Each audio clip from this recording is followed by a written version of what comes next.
All right. I am joined by Georgia State University philosophy professor Ryan Lake. And I am also joined by Demon College. Is that right? Yeah, that's right. Okay. Demon College philosophy professor. It's in upstate New York. I don't know why they call it that. Mark Douglas Warren, who was. So we started late because he was tardy, and then after he showed up, me and Ryan spent a couple of minutes, reminded him that one of the 12 rules by which we're supposed to live our lives involves being prompt, or I don't know. It's probably in there somewhere. This is abuse. I showed up actually 30 minutes early and tried to log in so that I could get everything set up, and I was just ignored for half an hour. So. Yeah, the real problem is that Mark is a grandpa who can't work his computer. Well, there's nothing about that in the 12 rules, so I guess that's fine. Yeah, he's good. He never says you have to figure out how to work a computer. Yeah. Yeah. No, you should pet cats, stand up straight. Mm-hmm. Clean your room. Clean your room. Yep, remember that. Yeah. Mm-hmm. Set your house in perfect order before you try to change the world. Slid into there. And learn how to open StreamYard links in your browser. I think that's like number 11. It upsets me that you both, unironically know several of those rules for life. You're both grown-ass adult men. Right. How do you think we got so successful? Scrupulously following all 12 of the rules. Yeah. Yeah. There's the one about how you have to let you're not supposed to let your kids do anything that would make you hate them. Right. So I don't have any kids, but I do try to follow that rule with my dog. Mm-hmm. Don't feed your pets after midnight. No water.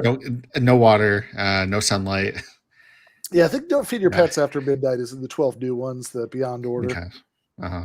Those are actually rules that I do use in raising my children. Yeah. Don't get water on them. Direct sunlight. Yeah. Mm-hmm. Awesome. Well, we are going to watch this debate. Does anybody know the year of this debate? I don't remember off the top of my head. I don't. Was it early 2000, something like that? I watched this way back when I was in grad school. I remember. Yeah, 2005, 2007-ish, something like that. That sounds about right.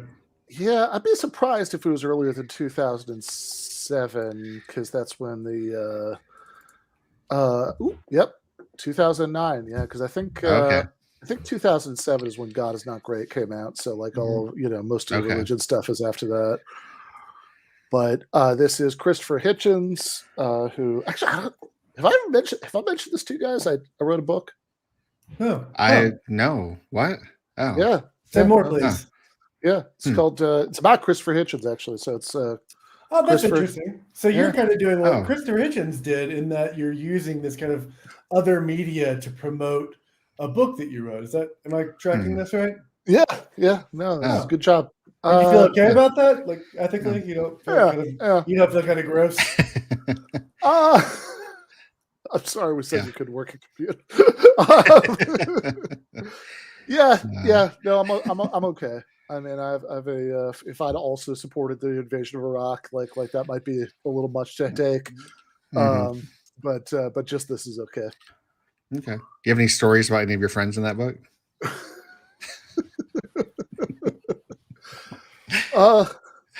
Well, there's Mark has referenced the acknowledgments. Okay. Nothing about like the day that we learned that Hitch died or anything like that. Not about Mark, no. Okay, yeah, so not Mark, no. Not important. Yeah, not important. Okay, fair enough. Yeah. Nothing about the friend that you drank a glass of scotch with to commemorate Hitch on the day that he died. Nope. Okay. Well, not about my friend Mark. No. Okay, that's fair enough. All right. Yeah. Well, so this is 2009. This is Christopher Hitchens, the subject of this book, which you can order from fine booksellers everywhere. Red Emma's on a worker-owned bookstore you can order that from. So it's Christopher Hitchens and Stephen Fry debating a Catholic Archbishop and a Tory MP and Whitcomb on the subject of whether the Catholic Church is a force for good in the world. So this is going to be tricky because, as everybody knows, just a reminder, it's GTA's longstanding policy not to platform popery. So we're only going to be able to watch about half of this debate. But that's we can surmise what the papists said in between Hitchens and Fry. No, we will make an exception and watch the whole debate. But what's you guys? What are you guys' initial thoughts? Catholic Church, good, bad? As someone of Irish ancestry, I think I'm supposed to say good, but yeah, I don't know. I'll let the debate settle it. I don't know. I don't want to give too much. I don't want to give too much of a spoiler here, but I did watch these debates when I was in grad school, and if I remember correctly, this is like one of the most thoroughgoing ass whippings I've seen outside of a Noam Chomsky debate, or something involving William F. Buckley, and it turns out the papists are bad. Yeah. Yeah. Would you say that Hitch and Fry beat the papists worse than William Lane Craig beat Hitchens? Oh, that's a good question. I think that's the real interesting question here. Yeah, I mean both Hitchens of that date and the papists of this, they both get made to sweat. If I remember correctly, I am of the three of us the one who most closely, who has not fully shed his new atheist skin.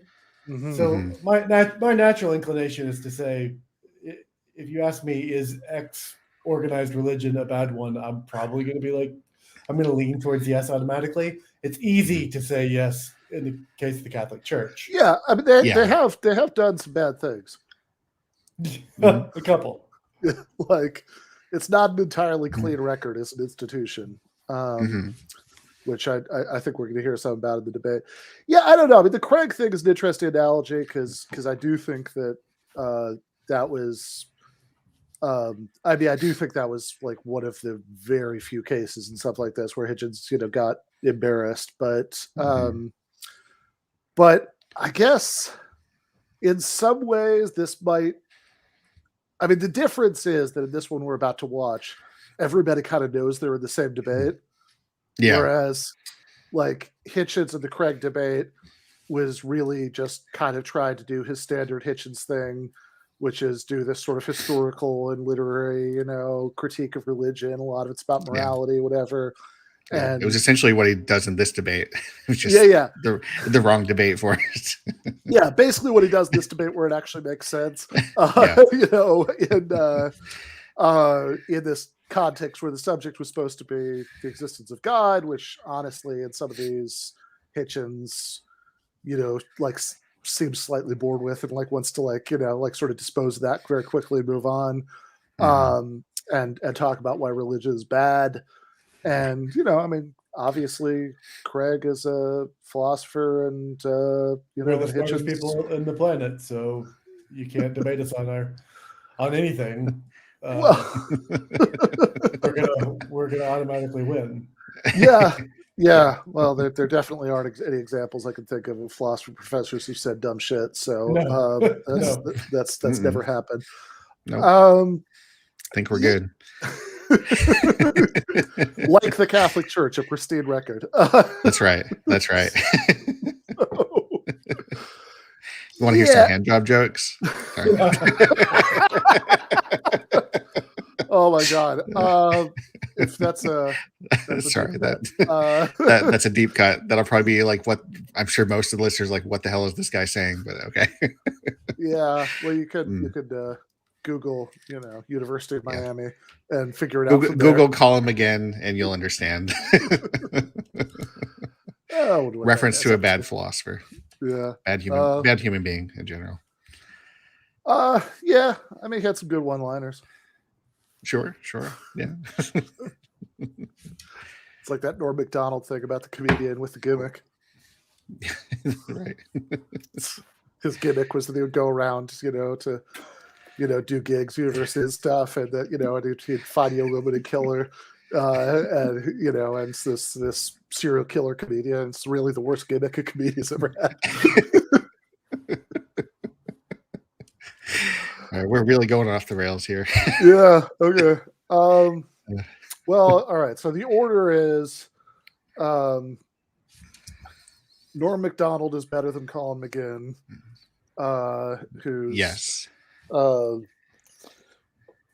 then where does William Lane Craig fit into that? William Lane Craig is better than Colin McGinn also. Okay. I mean, he's a better human being than Colin McGinn. Is he a better philosopher? I'm not sure. I don't know. Yeah, it's tricky. Might not be. That one is tricky. That one's tricky. Yeah. No, I mean, I will say, like, Craig is a very smart guy. I think he's just kind of a mob lawyer about it, right? Yeah. Like, like it's all so obviously outcome directed. Yes. And he makes some like the places that are really amazing for Craig, and like where you see this the most clearly are like the clips. Actually, we watched a couple of them, a recent post game, put them out as clips where he with the ones he did with Ben Shapiro, where Craig will like try to explain like biblical slavery and the commandments to genocide the Canaanites and stuff like that. Yeah. And like you really see like there's this amazing moment in one of them where like he's just finished explaining biblical slavery and he just has this like goofy smile on his face, and since that's where we happen to pause. I remember I think Jake, our producer, said it's like I really wanted to make this a caption contest. Like what was the person just defended before the smile went there? Yeah. The real question there is, could you do a better job of defending defending slavery and genocide? I don't think I could, right? I mean, I think it's a hard job. This is my mission in life, is to do better at giving ad hoc explanations for things like biblical slavery than William Lane Craig does. Yeah. I mean, that's the thing. I mean, I don't necessarily think I could do a better job. I would like to think I wouldn't take on that job. That, like, if I could live out my whole life without defending slavery or genocide at any point, like I'd be happier about that. But but that does go to the point. But that said, the debate with Hitchens, I mean, it's all like it's really bad, right? Because Craig is laying out his arguments for the existence of God very clearly, and some of them are terrible arguments. But whatever. I mean, like Hitchens, doesn't clearly engage with any of them, and it gets really bad in the portion where they can ask each other questions. And like Craig tries to drill down and like, are you even an atheist exactly? Or are you really an agnostic? Or are you like a logical positivist who thinks this is meaningless? And Hitchens sort of tries to say yes to all of them at the same time, and it's weird. A little Charlie Kirkish. Yes. Both. Yeah. Yeah. Yes, there should indeed be a rating system of academic types measured against comedians, so we can figure out decisively whether Norm Macdonald was better or worse than William Lane Craig or Colin McGinn.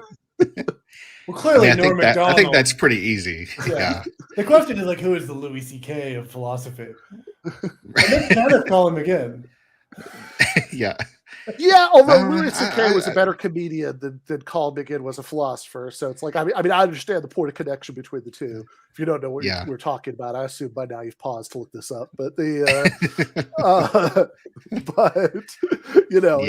not quite as striking because McGinn wasn't quite coming from the heights, that CK he wasn't like a top 3 philosopher. Yeah, right? So, exactly. Yeah. And he didn't try to rationalize everything he did with bad hand job jokes. So. It's true. It's true. Although his probably would have been better if he had. Yeah, Louis C.K. probably would have had some fabulous hand job jokes. Yeah. All right. Well, so I want to transition from the subject of people who have abused positions of influence, for sexual favors, and I want to transition to the Catholic Church now.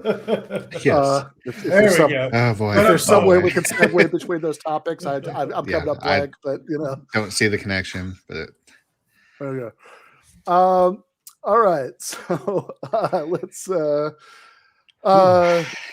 this is fairly structured statements and stuff. So we'll just remind our panelists that the fewer times we stop, in the middle of them, the faster we'll all be out of here tonight. But that said, if the spirit really moves you, sing out and I'll pause.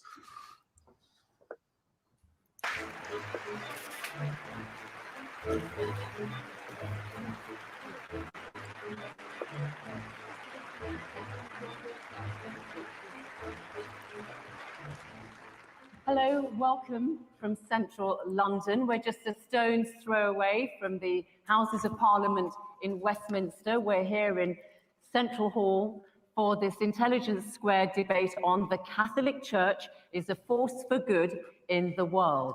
Well, that's a subject that's going to generate a lot of heat, I think, and some light too, I hope. I'm delighted to be chair of this debate. We have a panel which includes some of the most provocative, intelligent, and stimulating commentators and practitioners on the subject. Arguing for the motion, the Archbishop of Abuja in Nigeria, John Onaiyekan, the British Conservative MP, Anne Widdecombe. Arguing against the motion, the actor, broadcaster, and author, Stephen Fry, and the journalist and commentator, Christopher Hitchens. Well, our first speaker is John Onaiyekan, His Grace, the Archbishop of Abuja, the capital of Nigeria. And His Grace is one of Africa's best known, most respected commentators of the Church, the Catholic Church. He was appointed Archbishop by John Paul II in 1994. He's also president of the Christian Association in Nigeria. Archbishop, please make your way to the podium. I'm going to give you this little sound to warn you that you have about 2 minutes left before your allotted time is over. So please make your way to the podium. Speak at the microphone. Okay.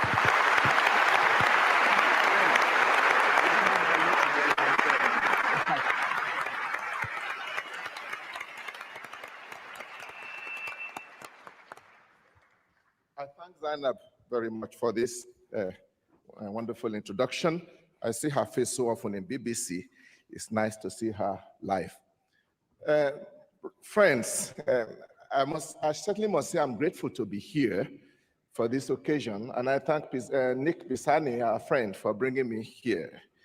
Not only for bringing me to this occasion, but for giving me the opportunity to speak on this topic, because for me, it's more than a matter of debate, because that's what my life is all about. If I didn't believe that the Catholic Church is a force for good, I would not devote my whole life to precisely working in that institution, hoping that I am involved in something that is good for the whole world. And I believe that this conviction is not without reason. And I hope that before my 12 minutes is over, I would have given enough reasons for it. You see, for me, to be a Catholic is a gift of God, but a gift that I received through my parents. My parents, permit me to digress a bit. They were the first generation of Christians in my village. And my father really believed strongly. He went beyond the wonderful traditions of our traditional religion and embraced the Christian faith because he saw in it something better. Not because he didn't like our religion, but he saw something better. And he remained faithful to that to the very end until he died at 91. Now, I'm 65 years old, and I've made my own journey too along this line. And so far, with no regrets. On the contrary, I'm daily, every day, more convinced that the Catholic Church is a force for good in the world. Let me proceed by trying to unpack some of the major elements in this topic. Let me start with the word church, the Catholic Church. Obviously, it means many things to many people, but I think as an archbishop, I should be in a position to say what it does mean, especially to us Catholics. Yes, the Catholic Church is an institution, and some people say it is perhaps the best organized institution in the world, but that's not really the essence of our church. We should go beyond the institution, and for us, the church is first and foremost a community of believers. And this is a community of believers that is spread all over the world, made up of all kinds of people. And the institution itself, as well as those whom we normally consider church people dressed up like me, for example, we are there only because of that huge community of people who are Catholics. I'm stressing this so that when you are asking yourself, is the Catholic Church a force for good in the world? Don't look at me. Don't look at Benedict XVI. Look at the Catholics all over the world. Wherever there is a Catholic, there is the Catholic Church. This is the church that we are talking about in this debate. You meet them, you meet Catholics all over, wherever you are. That the church is a force for good in the world seems obviously to me is quite obvious. The question probably we should ask is, what kind of force?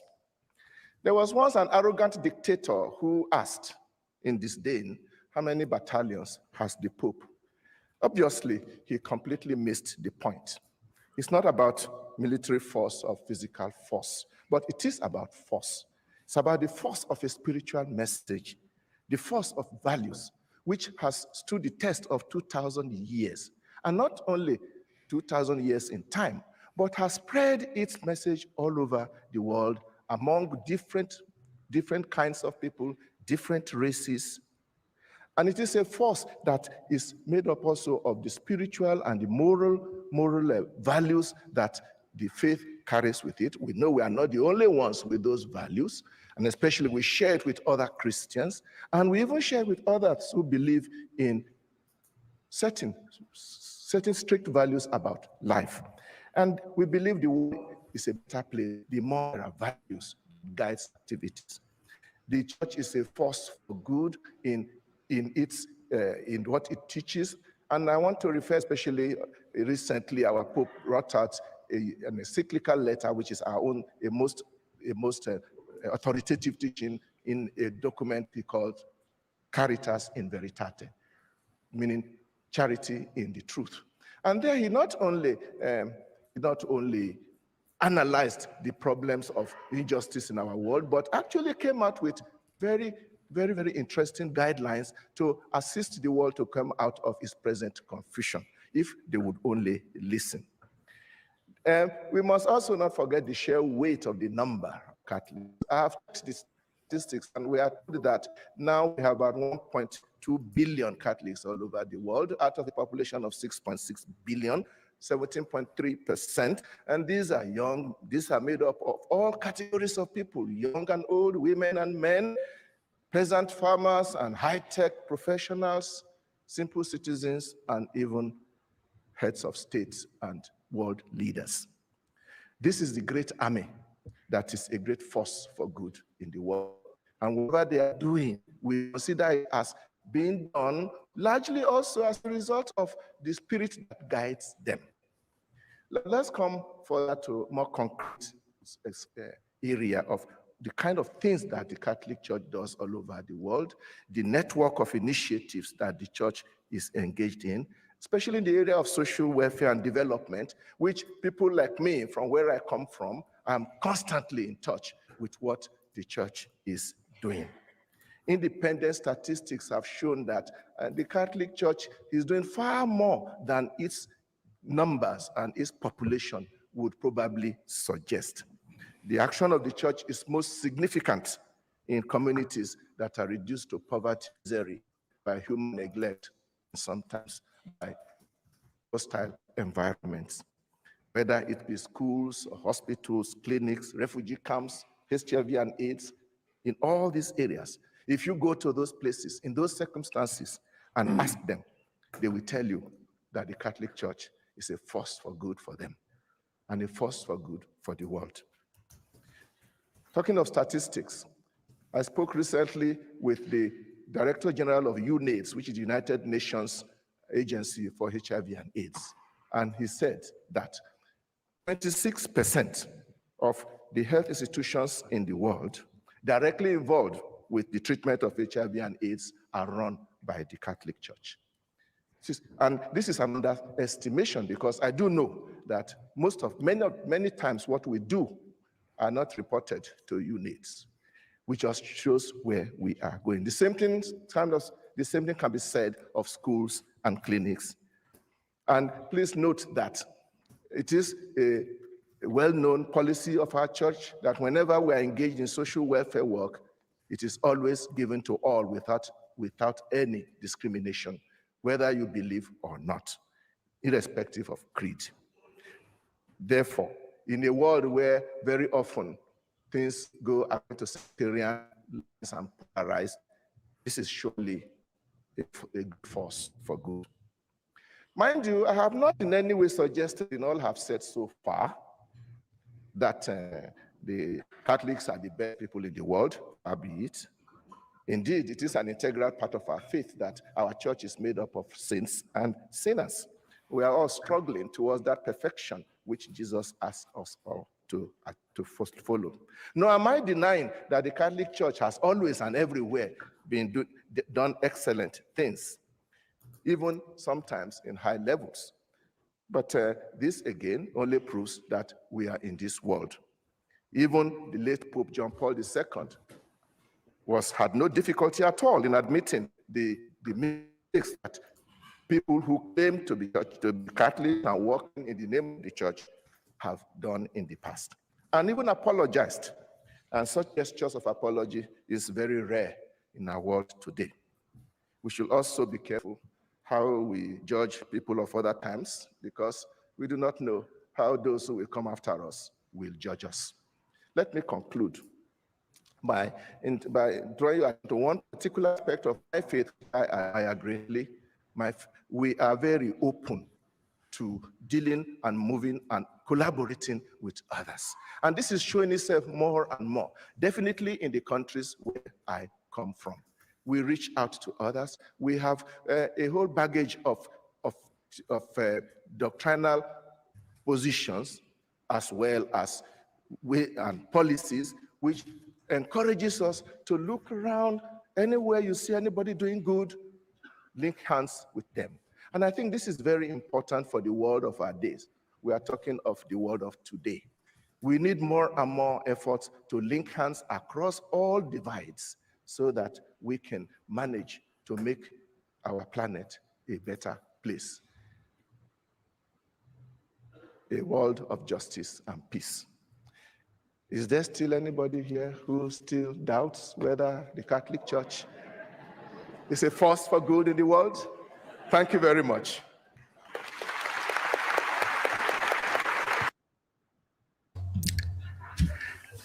Is there anybody here who still doubts that? Not a really good way to end your opening remarks in a debate. I mean, that was a really smug ending for opening remarks, where he really made no argument at all. Like, he just didn't.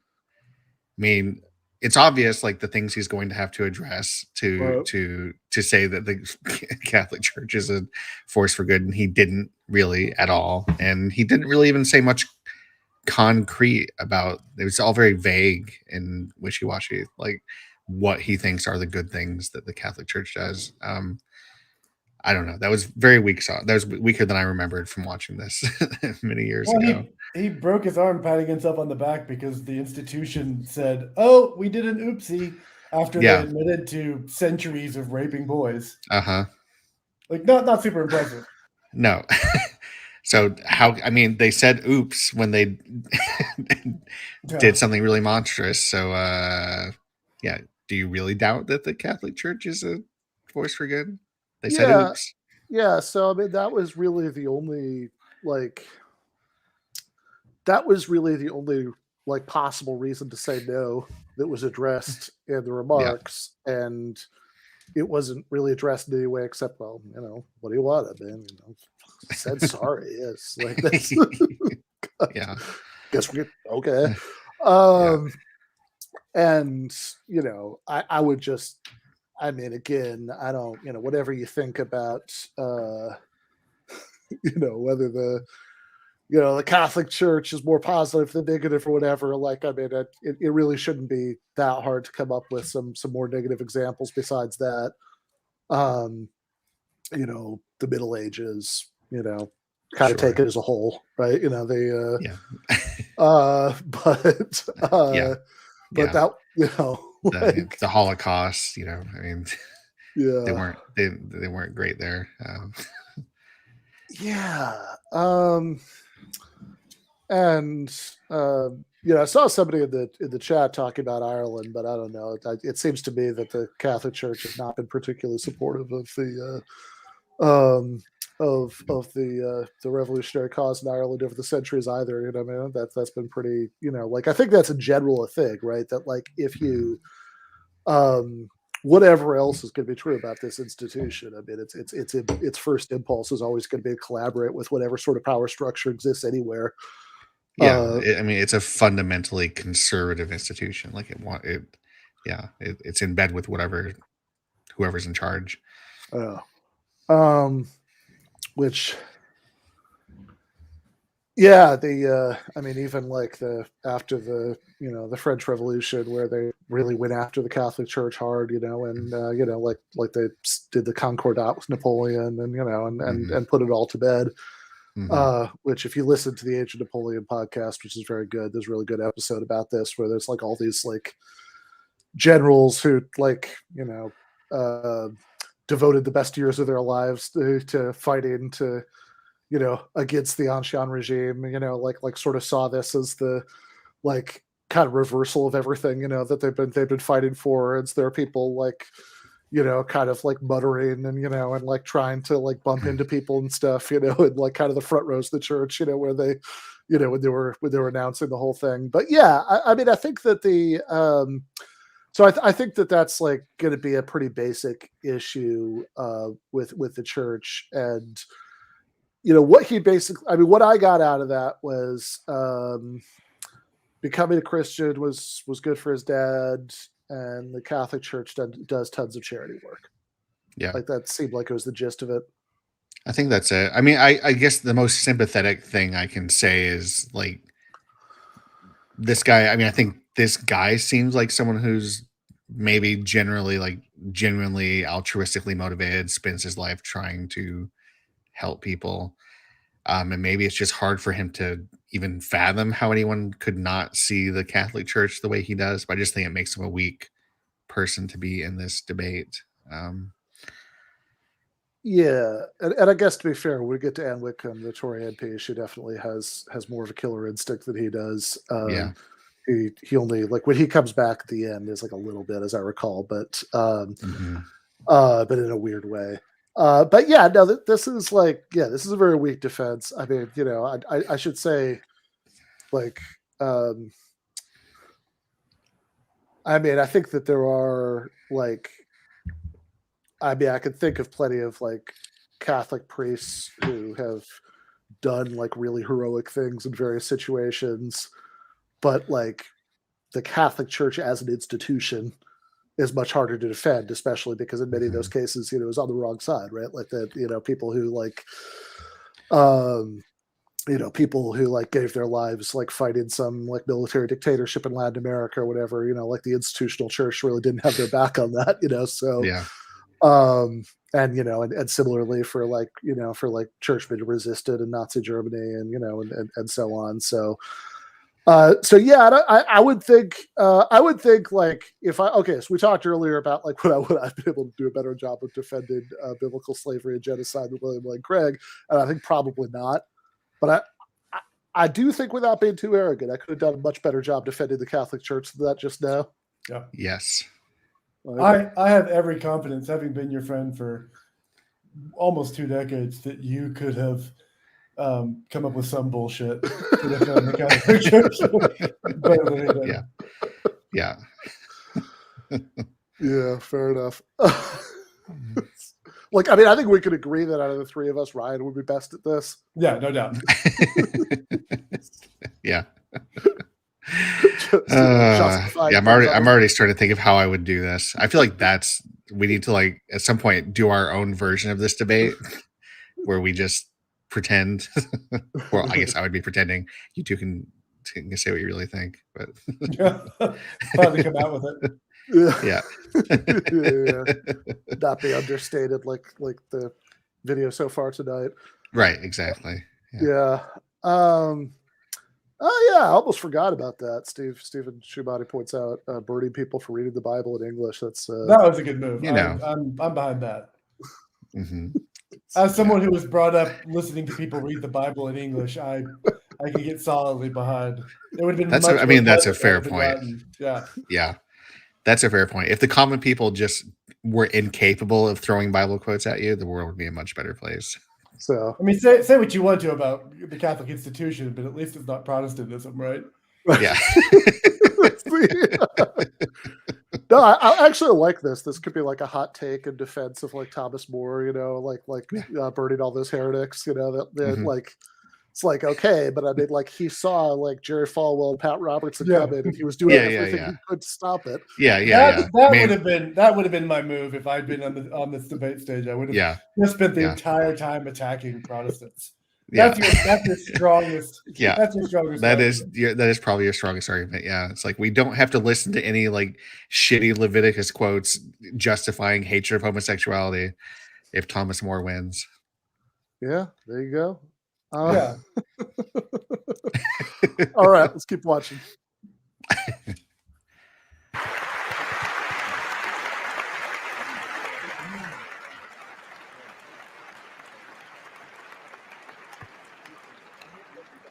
Archbishop, thank you. And you were admirable in your timing. I didn't have to do this at all to tell you that you were coming to the end of your time.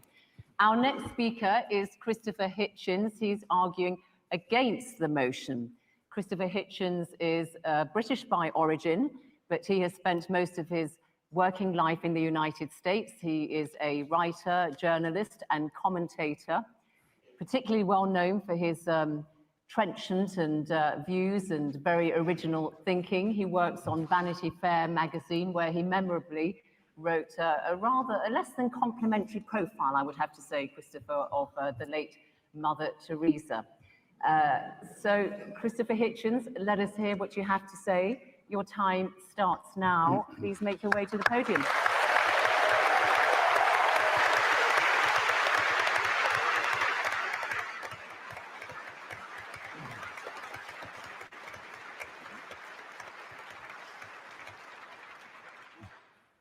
Well, Your Grace, ladies and gentlemen, brothers and sisters, and Zainab, who did something that I almost never have had experienced before, paid a compliment to my shirt before we came on tonight, which I was able to return by pointing to hers, which you're feasting your eyes on now, and saying, I once saw Norman St. John Stevas, now Lord Stevas of Fawley, wearing a shirt just like that on the television.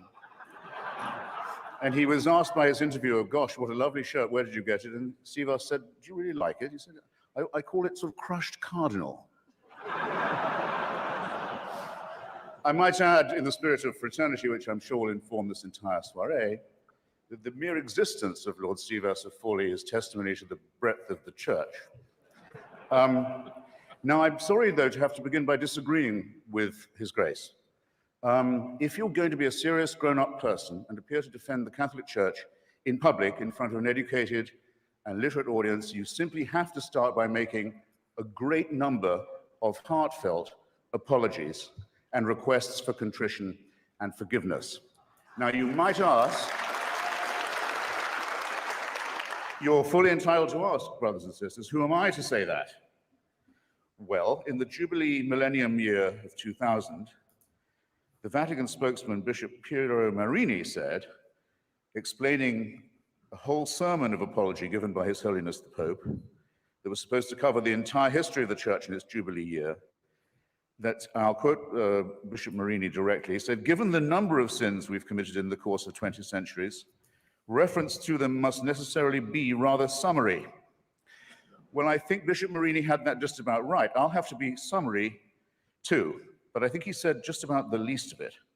His Holiness on that occasion, it was March the 12th, 2000, if you wish to look it up, begged forgiveness for, among some other things, the Crusades, the Inquisition, the persecution of the Jewish people, injustice towards women, that's half the human race right there, and the forced conversion of indigenous peoples, especially in South America. And that followed a whole series of preceding apologies, or apologies, I would say, of a kind, made by the late Pope John Paul, who, it troubles me not at all to say, was a very impressive and serious human being. It followed no less than 94, count them, public recognitions on his part of appalling crime and error and cruelty and stupidity and offenses to the free intelligence, ranging from, I shall be summary, like Bishop Marini, the African slave trade, apologized for in 1995. The admission that Galileo was right about the relationship between the sun and the earth and other orbs, which came in 1992, one might add. No, I won't say, it's too easy to say better late than never. Here, I said it. To violence and torture, legalized torture. Torture was legalized and institutionalized by the Roman pontiff during the Counter-Reformation. That came in 1995. And for silence during Hitler's final solution, or Shoah, as well as in 1999, coming in just under the Millennium Jubilee wire, an apology for the burning alive in the main square of Prague of the great Czech Protestant Jan Hus.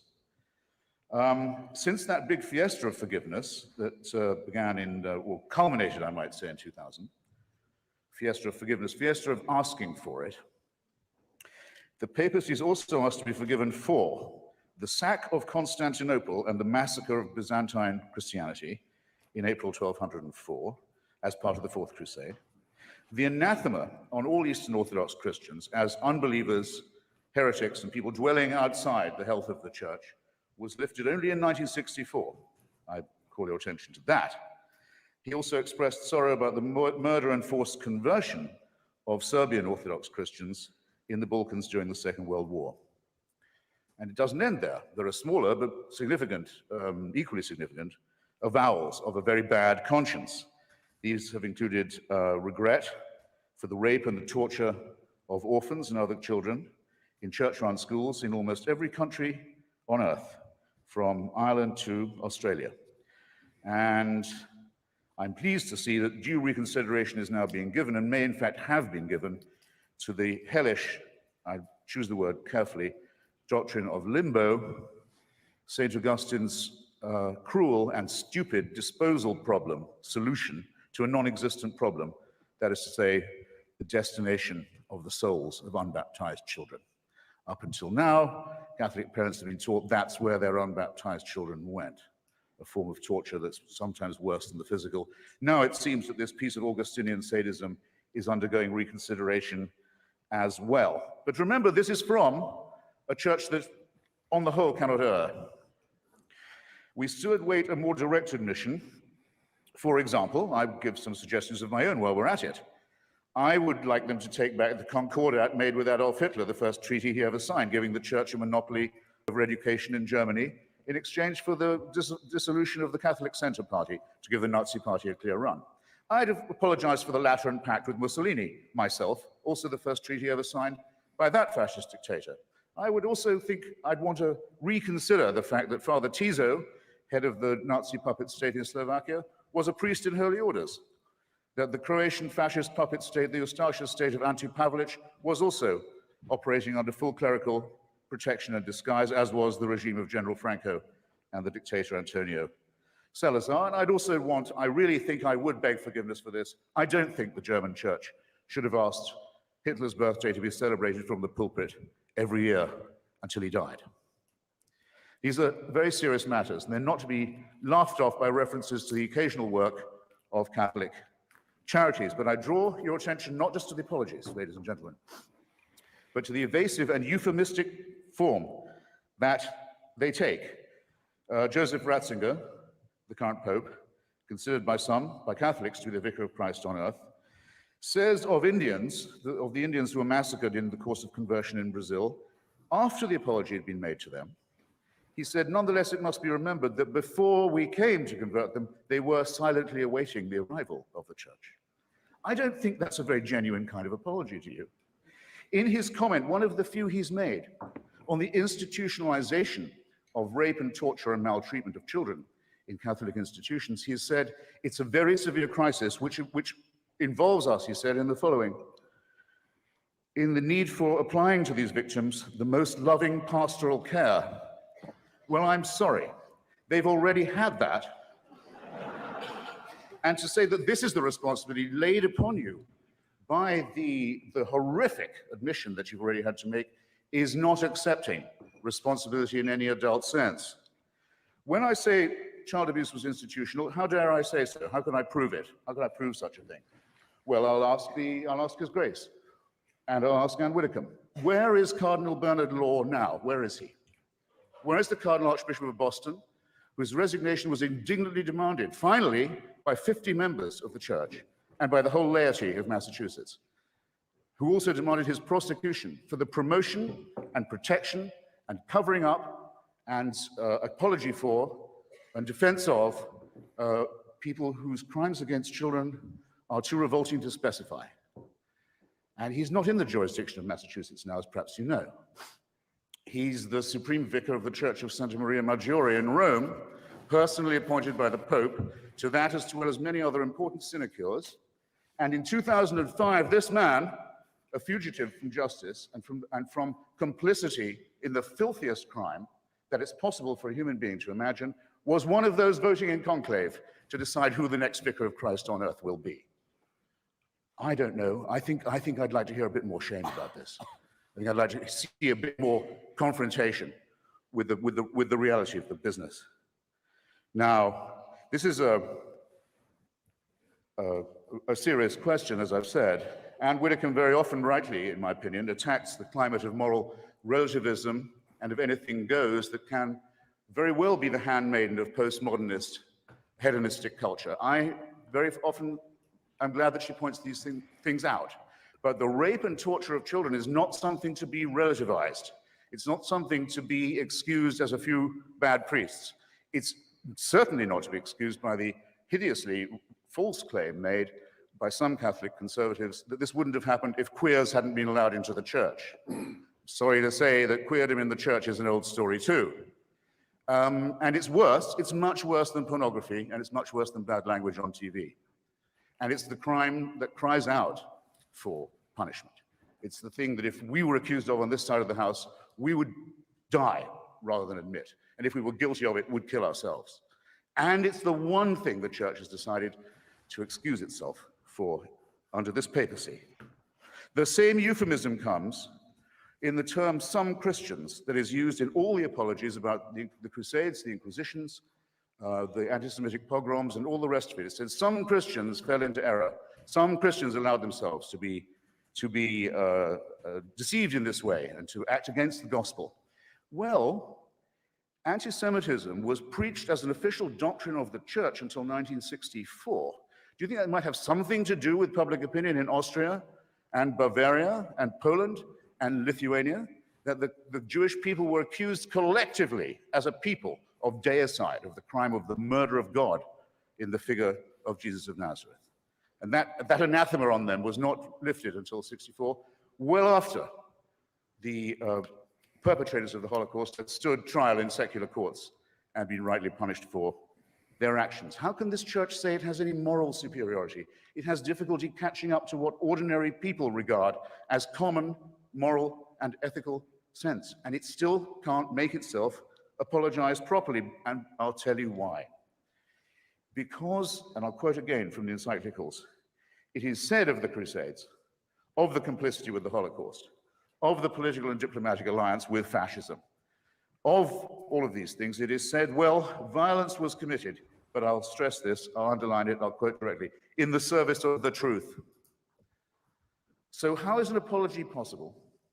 How is any understanding or undertaking or firm purpose of amendment to be allowed when the original sin, so to say, the radix malorum, the fons et origo, the problem in the first place, is the belief on the part of this church that it does possess a truth that we don't have, and it does have a God-given right, a warrant, a mandate of heaven to tell other people what to do, not just in their public, but in their private lives. And until that is changed, till that fantastic and sinister and non-founded claim is changed, these crimes will go on repeating themselves, being partially denied, partially admitted when it's too late to do anything else, and covered up.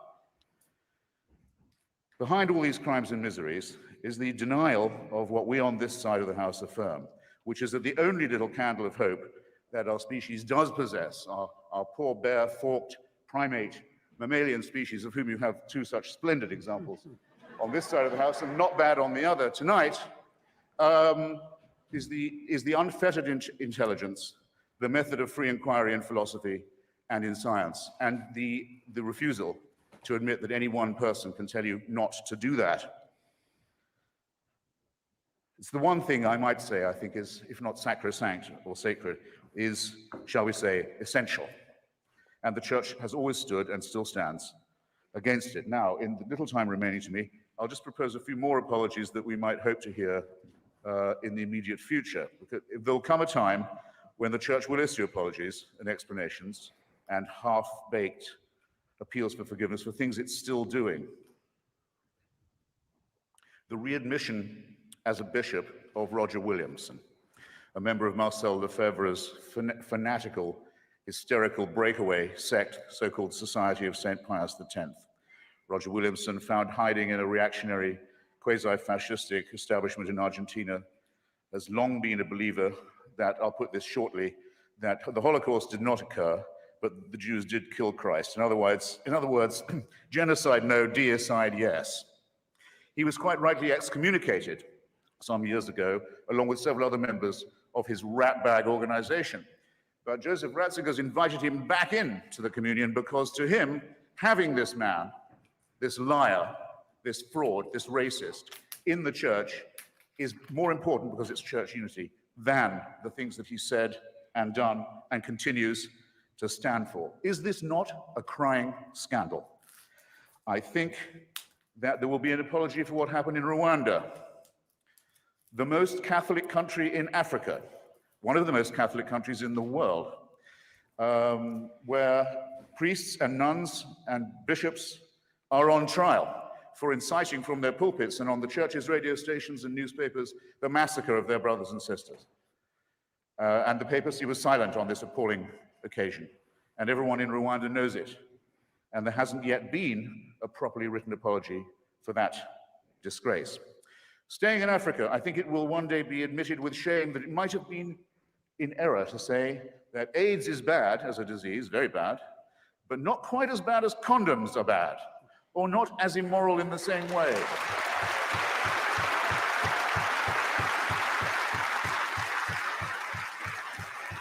I say it in the presence of His grace, and I say it to His face.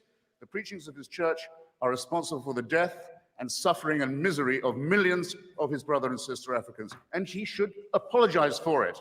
He should show some shame.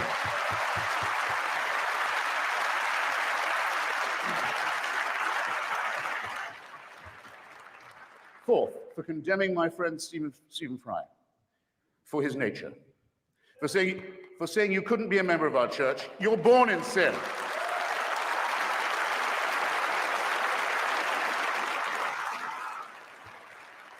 There's a revolting piece of casuistry that's sometimes offered on this point. Yeah, we hate the sin only. We love the sinner. Stephen is, I'm sorry to say, not quite like other girls. It's his nature. Actually, he is like other girls in that he's, when I last checked, absolutely boy mad. He's not being condemned for what he does, he's being condemned for what he is. You're a child made in the image of God. Oh, no, you're not. You're a faggot. And you can't join your church and you can't go to heaven. This is disgraceful. It's inhuman. It's obscene. And it comes from a clutch of hysterical, sinister virgins who've already betrayed their charge in the children of their own church. For shame, for shame.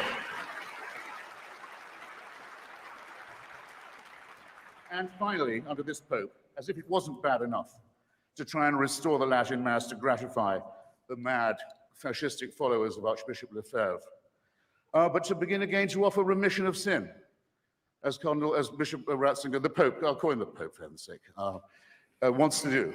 If you come to a Catholic youth festival in Sydney, Australia, where I just was, you'll get a certain remission from purgatory or hell. It may be temporary. If you come a lot and you give a lot, you'll get possibly permanent remission from the eternal punishment that they don't know any more about than you and I do.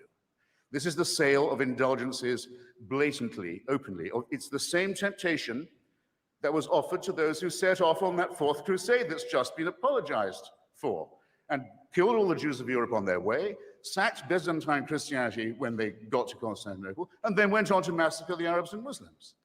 They were offered paradise if they died committing these terrible crimes against humanity.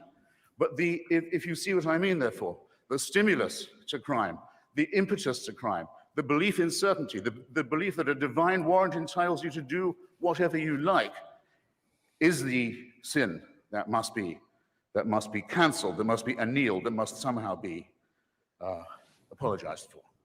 Now, I don't wish any. That's perfect timing. I don't wish any ill on any fellow primate or mammal of mine, even if this primate or mammal claims to be a primate in possession of a secret that's denied to me. I can forgive even that because I live in a country where their reign doesn't run, their writ doesn't apply, and they can't burn me and silence me and censor me any more than they can tell my wife that she can't use contraception, or any more than they can really tell Stephen that he's a beast. So I don't at all look forward to the death of Joseph Ratzinger. I don't, or any other pope, not really, except for one tiny reason which I ought to confess and share with you. When he dies, there's quite a long interval till the conclave can meet. Maybe Cardinal Law will still be on it to pick another pope.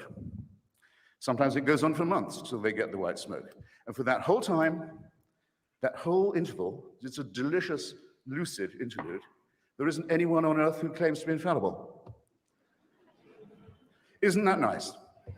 All I want to propose in closing is this, that if the human species is to rise to the full height that's demanded by its dignity and by its intelligence, we must all of us move to a state of affairs where that condition is permanent. And I think we should get on with it. Okay, thank you for having me.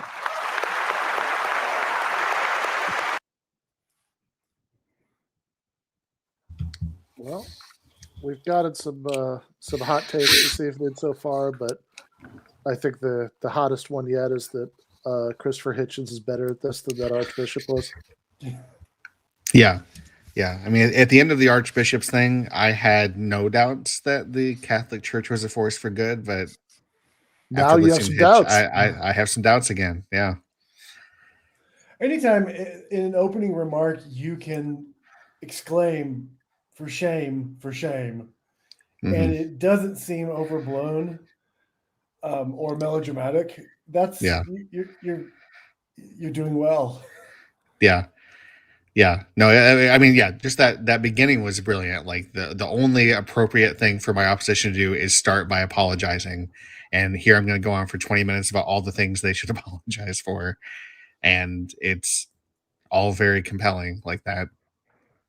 Yeah, I mean, rattling off all the things that there have been apologies of various, kinds for, and then adding his own helpful list of all the things they haven't gotten to yet. The Concordat with Mussolini, and saying the prayers every year for on German churches for Hitler's birthday, et cetera, et cetera, et cetera, et cetera. Like that was. I mean, that was really powerful. I mean, this is I mean, as far as Hitchens specifically as a religion debater, I mean, this is what he's best at. And I mean, this particular debate topic, really lets that shine. Yeah. Ooh. I would also just like to note that there's some wonderful discussion of Dracula going on in the comments over there. I'm not quite sure how it connects, but I'm fascinated. I'm assuming that something is coming eventually. That Yeah.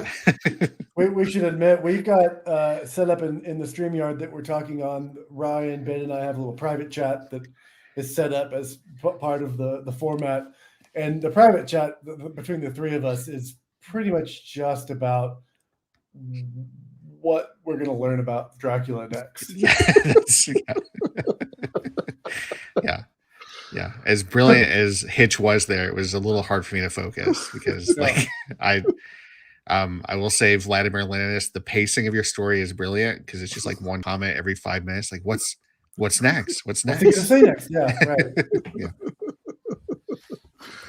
And I said, in Vladimir Leninist, if you're still there, it looks like you are. I suggested that Ben just invite you on to the StreamYard so that we can stop watching this damn debate and you can tell us about more. Yeah. It's not distracting. No, it's great. Yeah. I mean, honestly, given the tenor of the rest of this, like the kind of wealth of examples, the like just mountain depravity of the examples, like if you'd thrown in here somewhere that that like the Vatican had been collaborating with Dracula to lure his victims to Transylvania, like, okay, that sounds about right. Right. Yeah, it would make sense. It's like, all right, that's somewhere in between, It's Transylvania, which, as we all know, was once ruled by the fascist Center Party. Yeah.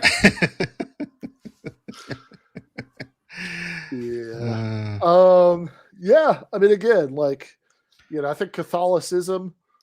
There might be. This is actually, I think, what Vladimir is pointing to is the best way to defend the Catholic Church, because without the Catholic Church, vampires would have already overrun planet Earth. Yeah. I see. That would also be an excellent way. That would have been such a good opening. They are just like, oh, look, I mean, clearly you people don't understand what we're doing here. Yeah. I'm going to say some things that haven't been said in public before. Yeah. We're going to talk about the vampires. Yeah. I mean, holy water, the crucifixes, like, where do you get those? I mean, come on. Yeah.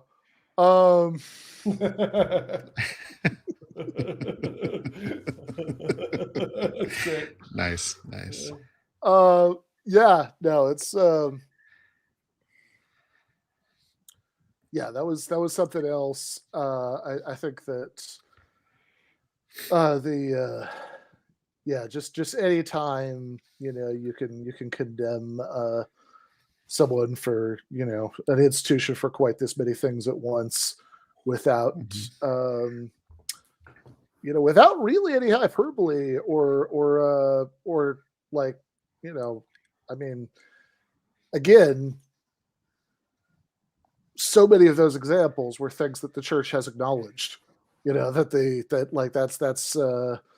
mean, that's part of what made that rhetorically powerful to start that way, with like the stuff that they've admitted to over time. But I do think, but yeah, I mean, I don't know. I mean, I guess I do kind of like, my main thought about Catholicism is that it's like, probably the less annoying version of Christianity, but the Catholic Church, again, as like a political institution, which it very much has been, is really, really hard to defend. I mean, if that's the question, like, what's the overall record of this organization, and and is it defensible? That's tricky.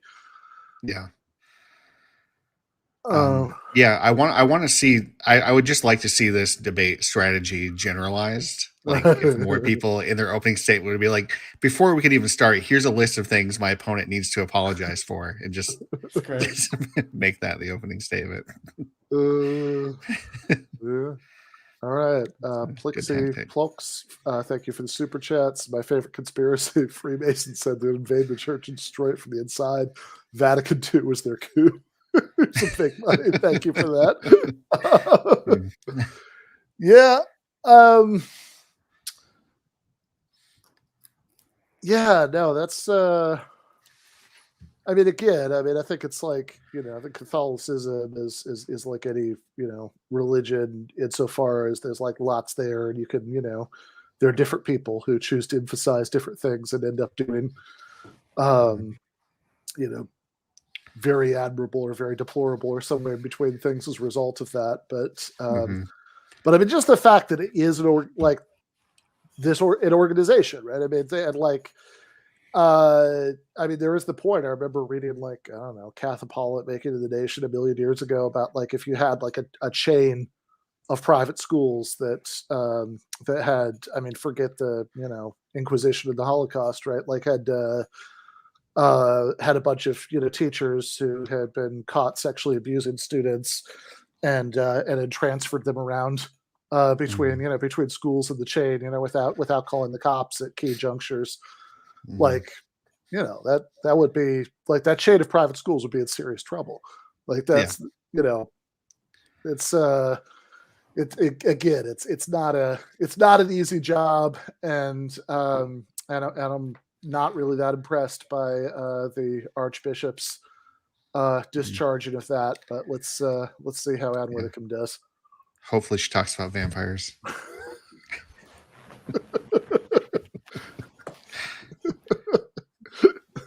The other side of the house, if they had their way, no stake, no holy water, no crosses. Yeah. I'm so sorry that Stephen Fry can't cavort with the other homosexuals, but they're the vampires to think of.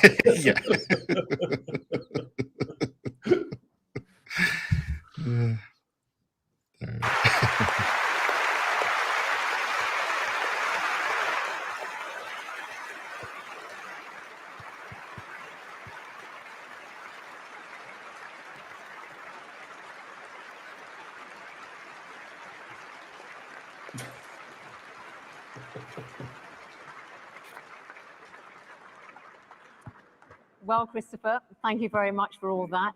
Our next speaker is going to have her work cut out because she's speaking in favor of the motion that the Catholic Church is a force for good. The Conservative MP and former government minister, Anne Widdecombe, she's as well known for her religious views as for her politics. If you recall, she left the Church of England in 1992 in a blaze of publicity when it allowed the ordination of women priests. The following year, she converted to Catholicism and has become one of the most vocal and staunchest defenders of the Catholic Church since then. Anne Widdecombe, the floor is yours.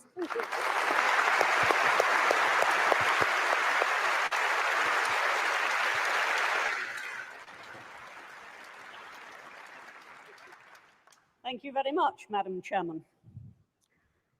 If apologies are due tonight, they are due from Christopher Hitchens, who has just run through one of the longest series of misrepresentations of the Catholic Church that I have heard in a long time.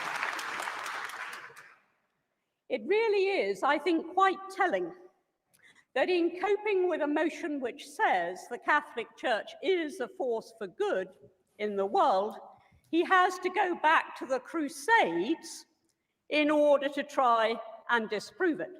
Or if that's slightly too far back, the sack of Constantinople. He can't actually look at the force that the Catholic Church is in the world today, but I do nevertheless want to join him on his ground, though not sharing any of his conclusions, and just look at some of the things which he has stated. He has said, and actually, no pope pronouncing ex cathedra could ever sound more convinced of truth than when Christopher Hitchens utters something incredibly questionable. But he has said with that certainty which characterizes his utterances that the Catholic Church has had a history of anti-Semitism. Let us just look at the record of the Catholic Church. When the Jewish community was under the most serious threat that it has faced in recent centuries, and just look at the role that the Catholic Church played in the last World War. Mr. Hitchens ignores the thousands of Jews who were secreted and rescued in churches and monasteries throughout Europe, at tremendous risk to the priests and the monks and the nuns who were hiding them. He ignores the 3,000 Jews who, in the course of that conflict, took refuge in the Pope's own summer palace. He contradicts flatly the statement of so many prominent Jews after 1945 who expressed gratitude to Pius XII, even to the extent of sending the Israeli Philharmonic Orchestra to stage a concert in the Pope's honor. Not, I think, something that they would have done if they had thought he had been anti-Semitic, but rather they recognized that the Catholic Church throughout that period acted within the limitations of the time as a force for good. Martin Gilbert and Michael Burley, historians of very considerable repute, point to the large number of Catholics who found themselves in Dachau.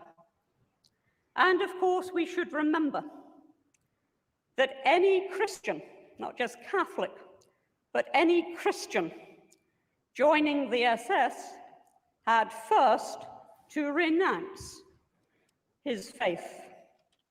So I do not think that a charge of anti-Semitism can stand up. Yes, it is quite true that the New Testament says the first century Sanhedrin made a very major contribution to the death of Christ. So also did the Romans. And indeed, it's Pontius Pilate that we remember in the Creed every Sunday, not the Sanhedrin. Yet I do not recall Mr. Hitchens suggesting that because of that, the modern Catholic Church is anti-Italian. I rather thought it was quite pro-Italian. He also suggests that the Pope welcomed back a Holocaust-denying bishop. Let us first remember that the bishop in question was originally expelled for disobedience. Upon being reinstated and upon reiterating his views, the Pope, a fact conveniently ignored by Mr. Hitchens, commanded him to repent, commanded him to deny what he had said. You would think from listening to Mr. Hitchens that the Catholic Church alone has been responsible for atrocities throughout history. If you are going to judge the Catholic Church at any given stage in history, then you have to judge it against the standards that were prevailing at the time. And condemning the Inquisition, which was a horrible thing, condemning the Inquisition in isolation from condemning just about the whole, in fact, the whole, of European society, which at that time rejoiced in punishment and torture as a means of dealing with criminality and with treason and with wrongdoing. To try and divorce the Catholic Church from that and say that it was uniquely guilty under the Inquisition is simply trying to look back at centuries gone past and apply a standard that nobody applied at the time.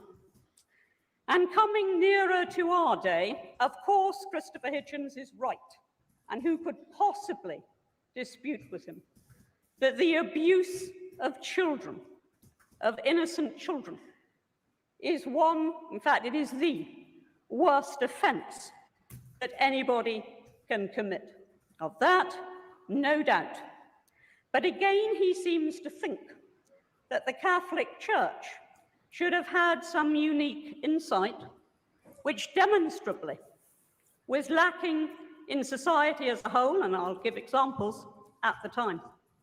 Let's remember that in the 1970s, not the Crusades, not the sack of Constantinople, but in the 1970s, the National Council for Civil Liberties in this country allowed the paedophile information exchange to affiliate to it. And the National Council for Civil Liberties had extremely respectable people at its head, including Harriet Harman and Patricia Hewitt. Would anybody seriously say that they condone child abuse? They were acting in the ignorance of the time. Magistrates at that time, magistrates, some didn't even get before judges' times. Magistrates were awarding a few months in prison for that heinous crime. I myself, in the 1980s, trained as a Samaritan. One of the things we were taught, how to handle it. We got callers about child abuse. We were not taught then, because they didn't know, that actually there was no way that somebody who abused would simply stop.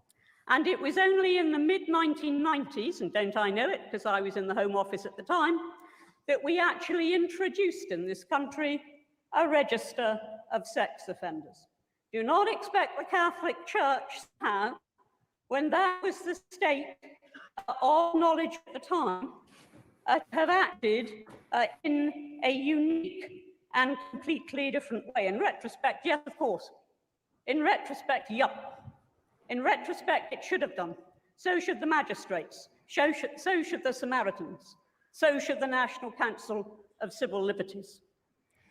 But when we ask whether the Catholic Church is a force for good, let's just try to imagine a world today without, for example, the billions of pounds that are poured into overseas aid by the Catholic Church, contributing year on year more than any single nation.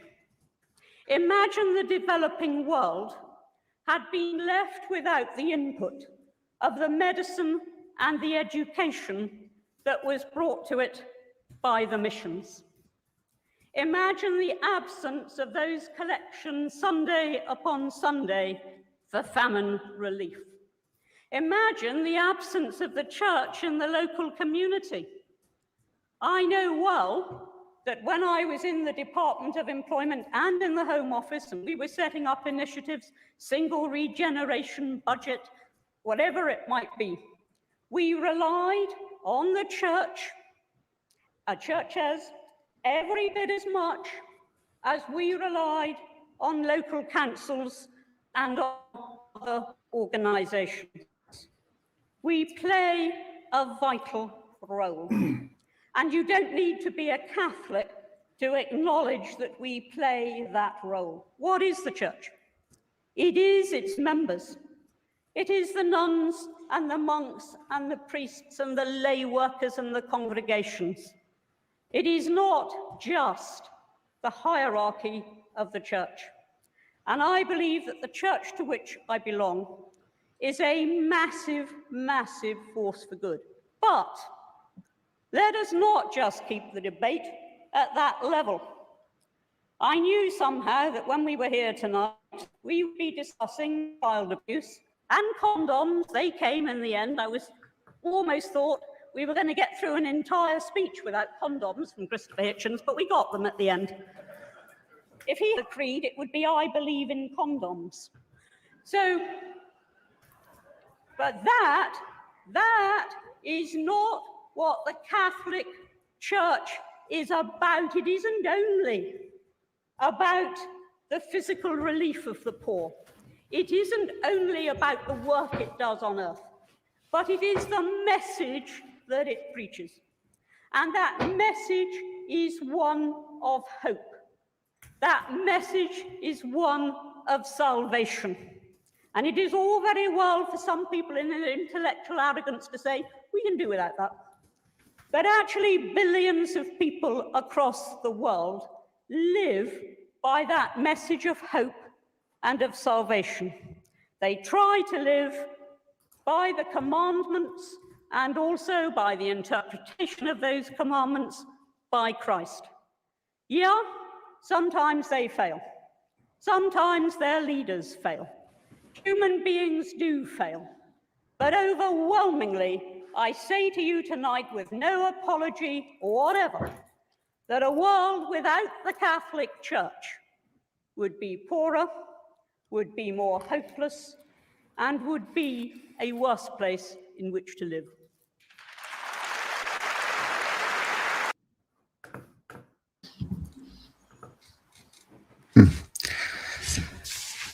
It's important when you listen to something like this that you not just be enchanted by the lilting siren song of the speaker's voice, but try to concentrate on the content of what she's saying. Yeah, I appreciate the commenter who compared her to Count Duckula's maid. That's a deep cut there. So thank you for that. I saw extremely accurate. Mrs. Doubtfire is also good. Yeah. Hello. I thought we were going to get an entire speech with a mention of condoms. Yeah. That was That was just very appealing on every possible level. I mean, I don't know. I mean, I guess I'm gonna, take. I guess I'll just go for it here and stake out the ground that widespread condom usage is good. Yeah. I mean, seems like widespread condom use would save a lot of lives. That seems like a good thing.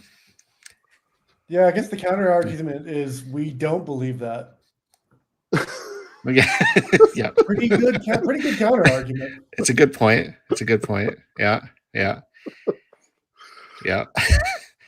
I love that a lot of her argument was, well, yeah, the Catholic Church sucked in all these ways, but so did everyone else at the time. And why should the Catholic Church have any special moral insights? That's such an infuriating point to make. Yeah.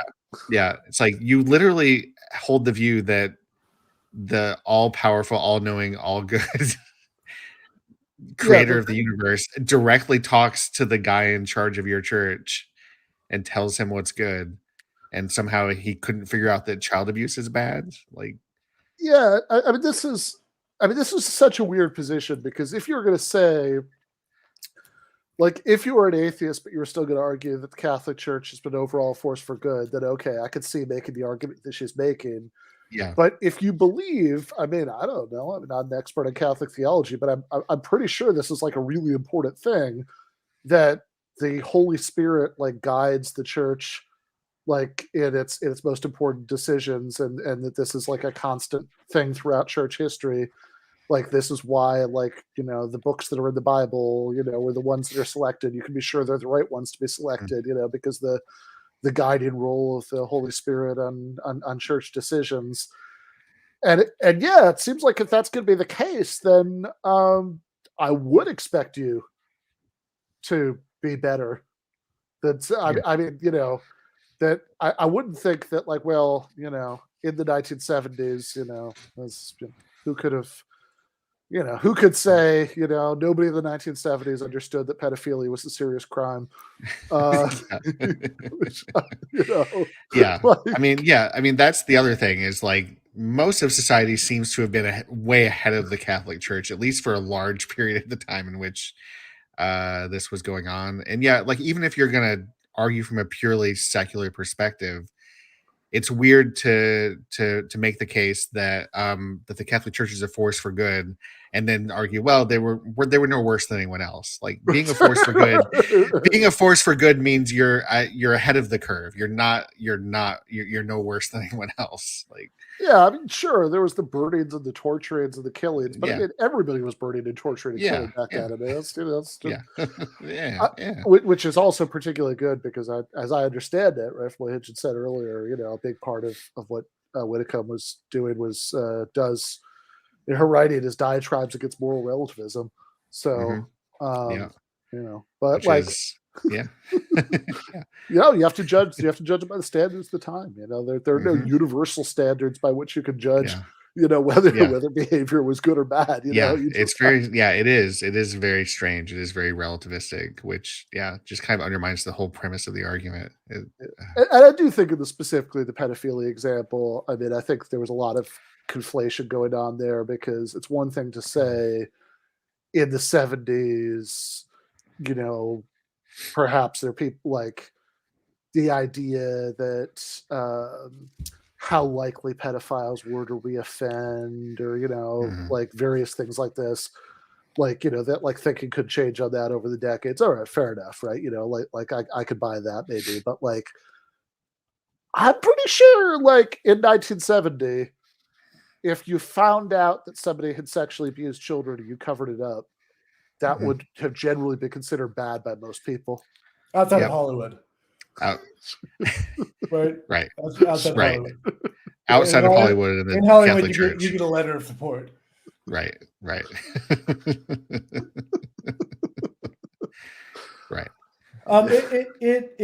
We'd be remiss if we went past this without really underlining the monstrousness of what she said about condoms. Her dismissive shit about condoms, because she made that. It's really worth underlining that the Catholic Church's position on condoms has caused unimaginable suffering. Yeah, I mean, to say like literally millions of people have. That's got to be right? Millions of people. Literally millions of people have died. Yeah. If the Catholic Church had come out strong in the areas where they have influence and said, "Yep, wear condoms," millions fewer people would have died. Like, and this is not just like this is not just an oversight. This is not just they didn't have full possession of the facts. This was a foreseeable consequence of their insistence on this particular bit of natural law theory. They didn't have to do it. Yeah. No. It's a moral failing, it's moral ignorance, and it's right. It's not that there's like some empirical fact that they didn't understand, it's literally just this like insane moral belief that that it's wrong to disrupt the natural purpose of procreative sex or whatever like that. It's I mean, like the wrong thing is a wrong moral value, not a not a wrong factual belief, not a anything like that. And it's certainly not that like I mean whatever. I mean even before AIDS, like that the idea that you could transmit things sexually that could kill you is not a new thing in human history. That's widely understood long before there were condoms. So that's that is pretty monstrous. And also I should say, like, okay, what's the best defense you can give on this point? Like, well, you could say that really, whether people are, engaging in, using condoms or not, like, I mean, I don't think there's any denying that some people don't use condoms because, the church tells them, not to.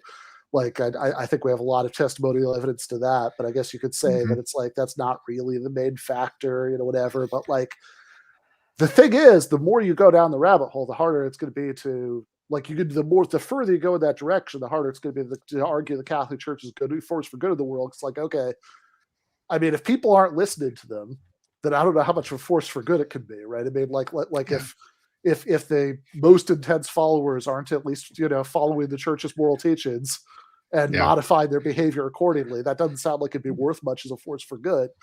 Yeah. Whereas to the extent that you do acknowledge that lots of people are guiding their lives and decision making according to moral teachings, then I'm afraid we do have to talk about the condoms. Yep. Well, thanks. That's how I'll say condoms from now on. I appreciate that. Condoms. Yeah, I'm having trouble with it because I can do the sort of basic intonation, but the thing where like all the emphasis is on con is a little tricky to pull off. Condoms. There you go. That's pretty good. Yeah. Just a delightful woman. All right. I could just, go to sleep every night listening to that voice, And also, actually, since we didn't note it, before we go on to, is it okay? All right, so maybe I was misremembering it. Wade says that it's condom. Oh. Okay, I think you're right. I think the emphasis is actually on the dom. Oh, I knew there was some kind of disconnect between the syllables, but I think Wade is right. Well, hopefully we can get her to say it again. Yeah. Condoms. Condoms. Okay. She's still alive, right? That's a good I have question. no idea, honestly. Yeah, she is. She's still alive. Okay. Well, Okay. let's call So her up. vampires haven't gotten her yet. Yeah. Let's get her on. StreamYard. Yeah. Get her join the conversation. Yeah. No, that's good. Yeah, I think it would be, like I don't think it should be allowed to entirely pass without comment. This wasn't in her statement, but this was in the introduction to her, that the reason she's a Catholic in the first place is that she objects to the Church of England, just finally decided that they were going to ordain women. That's right. Yep. The Church of England started giving too many rights to women. That's not okay. Can't have that. I mean, on the subject of Hitchens debates, and was it back in late December? Watched the what if the Hitchens versus Hitchens debates, the 1999 one, Conway Hall with Derek Varn, and in that debate, where a lot of what they're arguing about the EU and stuff, I don't think that like Peter is entirely without a point. Like I think he does have a case on some of that, but but there is like one of the most memorable lines in there is Christopher, doing this thing that's like this little rundown of, like he's sort of gently mocking his brother's various cultural paranoias. And it's like, here are things that I'm never going to lose sleep worrying about. That the Tory party isn't the Tories aren't reactionary enough, that the Labour Party is too radical. And, he goes through a list. I remember one of the items on the list is that the Church of England isn't absurd enough. So, I guess Anne Widdecombe is officially on the actually they are. Very, yeah. Yep. Oh, God. Awesome. No, I just I just imagine her just like reading the newspaper about the the decision to finally allow the ordination of women, and whatever 1990 or whenever they finally decided they were going to do that, just like hands shaking in anger. What's next? Condoms. Yeah, I mean, it's one thing to like get mad at a church for like something completely frivolous, like telling people not to do things that would save their lives when there's absolutely no like non-absurd moral reason whatsoever to tell them not to do it. Like that's one thing, that's silly, right? But like something serious, like women getting to be priests, like that obviously that's like a real objection to. You have to draw a line somewhere, right? Otherwise, that's relativism. Yeah, no, exactly. All right. Well, let's see. Let's watch Stephen Fry.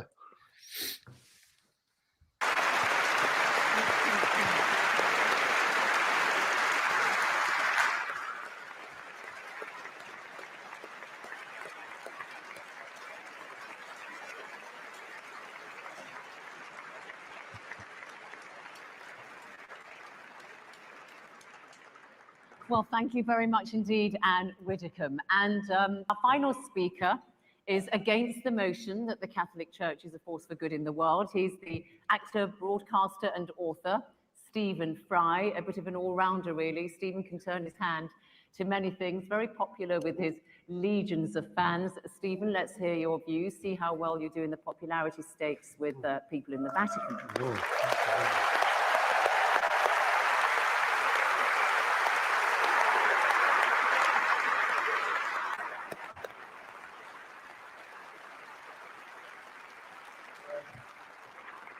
Ladies and gentlemen, there are occasions, as Gwendolyn remarked, in The Importance of Being Earnest, when it becomes more than a moral duty to speak one's mind, it becomes a pleasure. And This is one such occasion with my trusty Hitch by my side. I am very proud to be here, but also very nervous, very worried. I've been nervous all day, and the reason I've been nervous is quite simple, and that is that this motion matters to me. It matters to me greatly. It's not a joke, it's not a game, it's not just a debate. I genuinely believe that the Catholic Church is not, to put it at its mildest, a force for good in the world. And therefore it is important for me to try and marshal my facts as well I can to explain why I think that. But I want first of all to say that I have no quarrel and no argument, and I wish to express no contempt for individual devout and pious members of that church. They are welcome to their sacraments, they're welcome to their reliquaries and to their Blessed Virgin Mary. They're welcome to their faith, to the importance they place in it, to the comfort and the joy that they receive from it. All of that is absolutely fine by me. It would be impertinent and wrong of me to express any antagonism towards any individual who wishes to find salvation in whatever form they wish to express it. That, to me, is sacrosanct as much as any article of faith is sacrosanct to anyone of any church or any faith in the world. It's very important. It's also very important to me, as it happens, that I have my own beliefs. They are a belief in the Enlightenment. They are a belief in the eternal adventure of trying to discover moral truth in the world. Discover. It's a terribly important word to which we might return. It's a fight. It's an empirical fight. It's one that was begun in the middle of the last millennium. It's given the name the Enlightenment. And there is nothing, sadly, that the Catholic Church and its hierarchs likes to do more than to attack the Enlightenment. It did so at the time. Reference was made to Galileo and the fact that he was tortured for trying to explain the Copernican theory of the universe. That's history. History, as Miss Widdicombe has reminded us, is irrelevant. It's not important. All that matters now is that billions of pounds go out of this extraordinary institution to relieve the poor around the world and make the world a better place. History is of no importance whatsoever. Well, I beg to differ. History whinnies and quivers and vibrates in all of us, in this hall, in this square mile. Let's think about this square mile. I'll come back to it in a moment. But first, Christopher made mention of limbo. It seems so tedious and so silly, one of those little casuistic games that Thomists and others play. Aquinas and Augustine of Hippo both proposed this extraordinary idea that babies who were unbaptized would not know heaven. They also proposed the idea of purgatory, which doesn't exist in the Bible.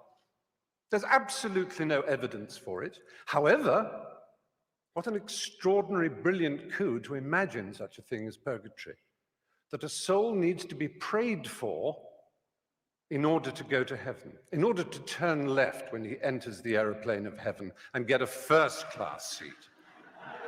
That he needs to be prayed for, and for many hundreds, indeed over 1,000 years, you'll be amazed what generous terms those prayers came at. Sometimes as little or as 2/3 of a year's salary could ensure that a dead loved one would go to heaven. And could ensure that your baby, your dead child, your dead uncle, your dead mother could go to heaven. And if you were rich enough, you could have a chantry built, and monks would permanently sing prayers so that that existence in heaven for the child would go up and up and up until they were at the table of the Lord themselves. Now, all this is in the past and is irrelevant. I cede to Anne Widdicombe how irrelevant it is, except in one thing. This church is founded on the principle of intercession.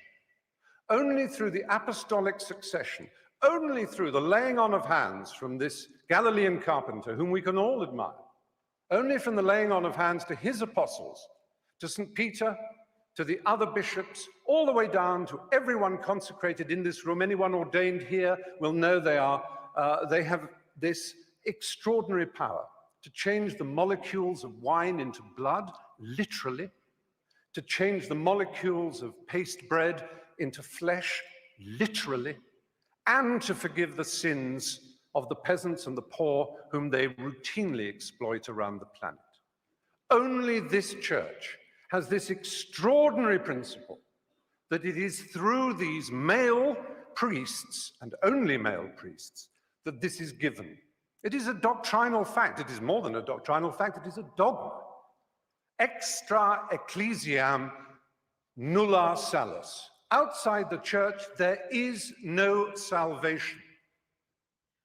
That is a dogma of the church that has been used to excuse all the missionary zeal, all the rape and torture of the Aztecs and the Incas, all the horrors of South America and Africa and the Philippines and the rest of the world, to which other churches and other cultures have also their guilt to admit. It's not unique to the Catholic Church, and I never said it was, and the motion doesn't say it was, or at least the opposition of the motion does not arrogate to the Catholic Church uniquely this sin. However, the particular nature of the exploitation of the poor, the vulnerable, and the young. If I were to talk to a priest now, believe me, that priest would be the most worldly, charming, self-deprecating, snobbish in a Ronald Knox, Alfred Gilby sort of way. He would be lovely. He would smoke. Gosh, how daring. He would be a sort of ha-ha-ha priest, and the superstition and the nonsense that we read about of the church, it's absolute. Don't pay any attention, Stephen. Just join Farm Street or the Brompton Oratory and have a marvelous time as a Catholic, and everything is lovely and splendid. But be poor ignorant, and my goodness me, every single detail of damnation and original sin and of any possibility of your complaining or asking to think for yourself. I said, let's think of this square mile. Just imagine in this square mile how many people were burned for reading the Bible in English. And one of the principal burners and torturers of those who tried to read the Bible in English here in London was Thomas More. You may know if you've read the novel Wolf Hall, which won the Man Booker Prize just the other day. Now, that's a long time ago. It's not relevant, except that it was only last century that Thomas More was made a saint, and it was only in the year 2000 that the last pope, the Pole, he made Thomas More the patron saint of politicians. This is a man who put people on the rack for daring to own a Bible in English. He tortured them for owning a Bible in their own language. The idea that the Catholic Church exists to disseminate the word of the Lord is nonsense. It is the only owner of the truth for the billions that it likes to boast about, because those billions are uneducated and poor, as again it likes to boast about. But they are the ones it can tell and bully and domineer. And then we come to children. Well, it's all very well to say the world didn't know better. The world had no knowledge of how dangerous a crime child abuse was. I want to read you some of the words of Ratzinger, the current Pope. Staggers me to admit that he is the head of state of a country. Incidentally, Anne Widdecombe said, "We didn't have the power of a nation state." Yes, you do. You are a nation state. Yes, I wrote it down. You mentioned that. You are a nation state. And it is no accident that the UN Cairo Population Conference, when they were trying to do something about the world's population spinning out of control, Vatican City, as a nation state represented at that conference, made a joint statement with the Islamic countries of the world, notably the most extreme Islamic countries of the world, led by Saudi Arabia, and it began on behalf of the revealed religions of the world, ... And what it did was essentially hobble and veto any possibility of women's sexual freedom in the world, because as we know, the Islamic religion and the Catholic Church have never been anything other than implacably opposed to women's choice in their own bodies and their destinies. However,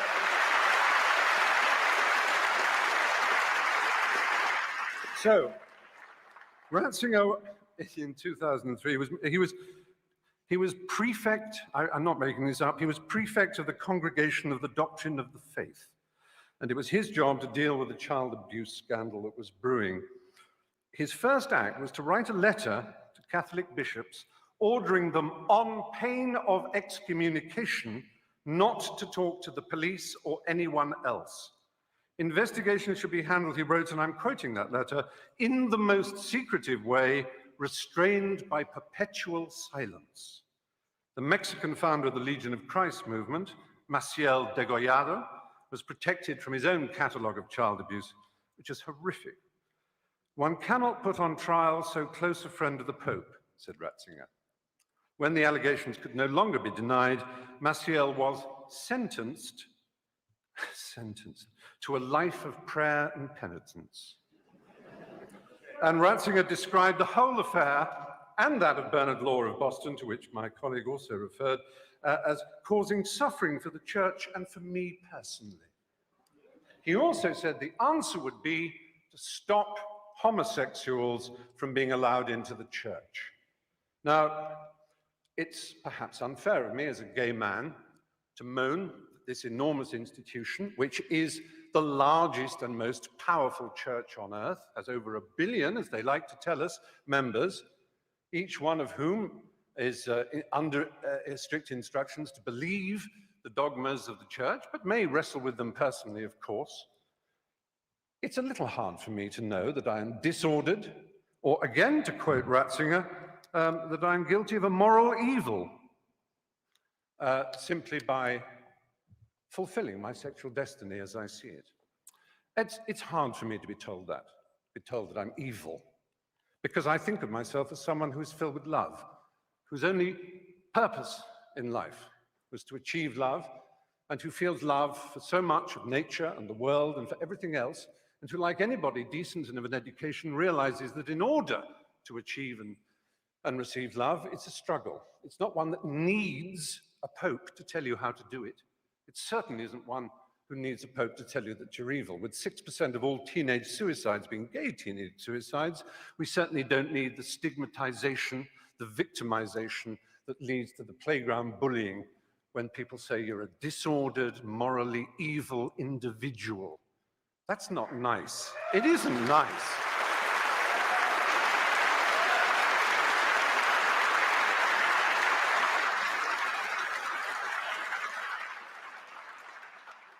The kind of cruelty in Catholic education, the kind of let's not call it child abuse, it was child rape. The kind of child rape that went on systematically for so long. Let's imagine that we can overlook this and say it is nothing whatever to do with the structure and nature of the Catholic Church and the twisted, neurotic, and hysterical way that its leaders are chosen.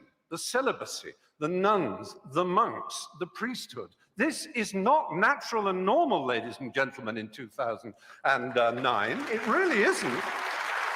I'm sorry. For me to be called a pervert by these extraordinarily sexually dysfunctional people, I don't think human history's ever had more.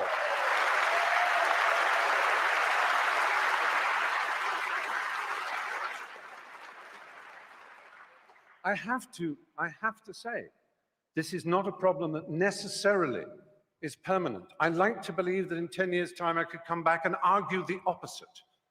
Even though I've talked about the history and the structural problems of this benighted institution, and the cruelty and the unpleasantness it has caused around the world, I have yet to approach one of the subjects dearest to my heart. I've made 3 documentary films on the subject of AIDS in Africa. My particular love is the country of Uganda. It's one of the countries I love most in the world. Been there many times. I've interviewed Yoweri Museveni and his wife Janet before, unfortunately, she suddenly saw God. There was a period when Uganda had the worst incidence of HIV/AIDS in the world. I went to Rakai, the village where it was first spotted.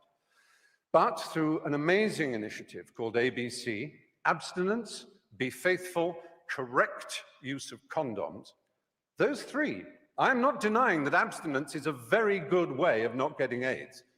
It really is, it works. So does being faithful, but so do condoms, and do not deny it. And this Pope, not satisfied with saying condoms are against our religion, please consider First, abstinence. Second, being faithful to your partner. He spreads the lie that condoms actually increase the incidence of AIDS. He actually makes sure that aid is conditional on saying no to condoms. I have been to, there's a hospital in Bwindi in the west of Uganda where I do quite a lot of work. It is unbelievable, the pain and suffering you see. Now, yes, it is true, abstinence will stop it. It's the strange thing about this church. It is obsessed with sex, absolutely obsessed. Now, they will say, we with our permissive society and our rude jokes are obsessed. No, we have a healthy attitude. We like it, it's fun, it's jolly, because it's a primary impulse. It can be dangerous and dark and difficult. It's a bit like food in that respect, only even more exciting. The only people who are obsessed with food are anorexics and the morbidly obese. And that, in erotic terms, is the Catholic Church in a nutshell.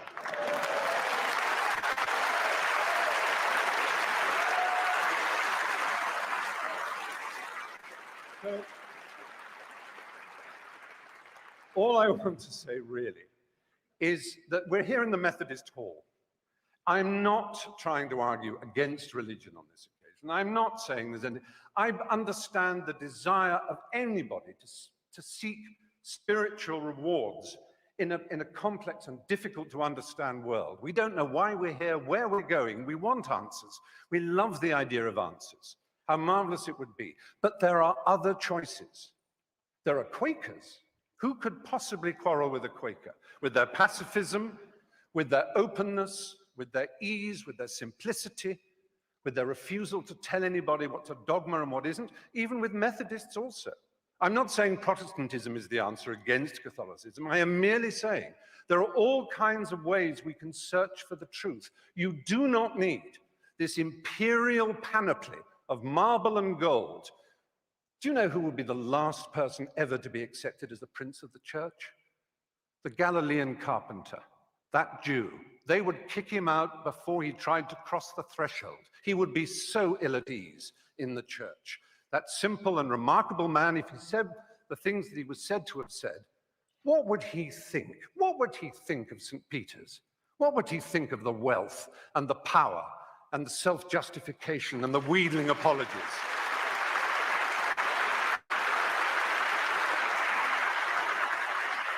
What would he think of a man who calls himself the father, a celibate who dared to lecture people on what family values are? What would he think of any of that? He would be horrified. But there is a solution. There is an answer. There is redemption available for all of us and any one of us. And for the Catholic Church, funnily enough, I think it's a novel by Morris West.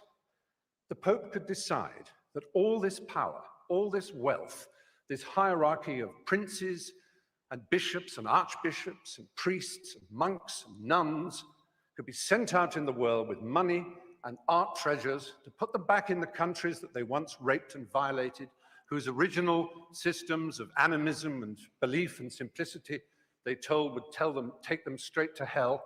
They could give that money away and they could concentrate on the apparent essence of their belief. And then I would stand here and say the Catholic Church may well be a force for good in the world. But until that day, it is not. Thank you.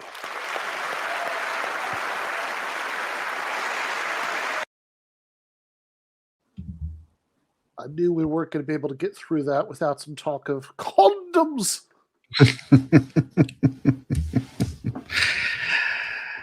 Man. Yeah.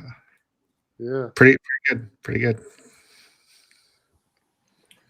Yeah, it's rough to have to stand against Hitchens and Fry when they're in such good form. Yeah. It makes you feel bad for these other two, right? I mean, I don't know if I can feel that bad for Condom Lady, but Archbishop seems, fine. But he seems like probably a decent person, but yeah. Yeah. I should say, by the way, just to go back to Condom Lady, because there was so much else going on. I completely forgot to say this at the time. Condom. Condom.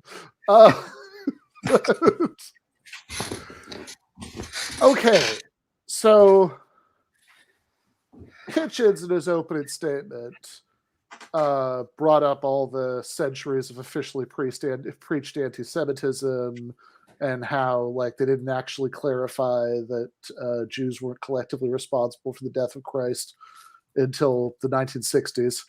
And her response was, well, if you read the text of the New Testament, it's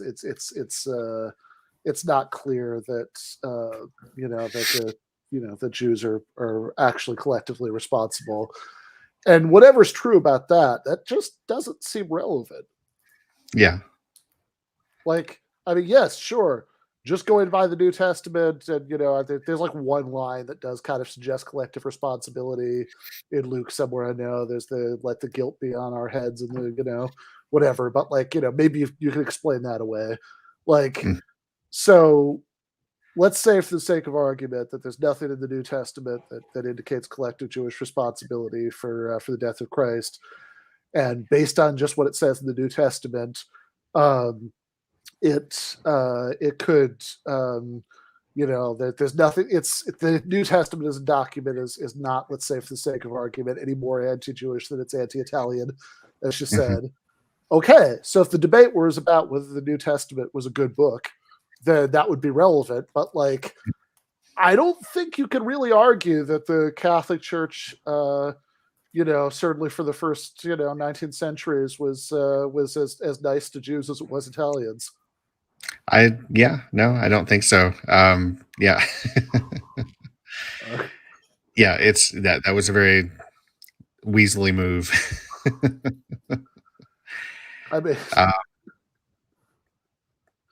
yeah, John Paul II, to his credit, I mean, did like admit pretty extensively that was not the case. Yes. Right. Yeah. I don't know. Any other thoughts about Stephen Fry? I mean, it's kind of hard to follow up. You feel like there's not a lot to add, right, to what he just said. It's very forceful, very clear, impassioned. It came from a personal place, and then I really like how he ends this. Hitchens forcefully condemns the Catholic Church, but Fry gives conditions for redemption. Conditions that, of course, aren't going to be met, but they're reasonable conditions. Yeah, no, it's great rhetoric, but also, what he's saying is fair. It's like, here's how you could be a force for good, and it's actually a fair suggestion. Yeah, it is, and it really does. I mean, honestly, I assume that that there was at least a draft of this statement that was written in advance, but. It's structured really well, specifically as a response to Ann Widdecombe, because the whole, because Widdecombe's like core point was, well, don't, nothing before 1980 should be held against us, and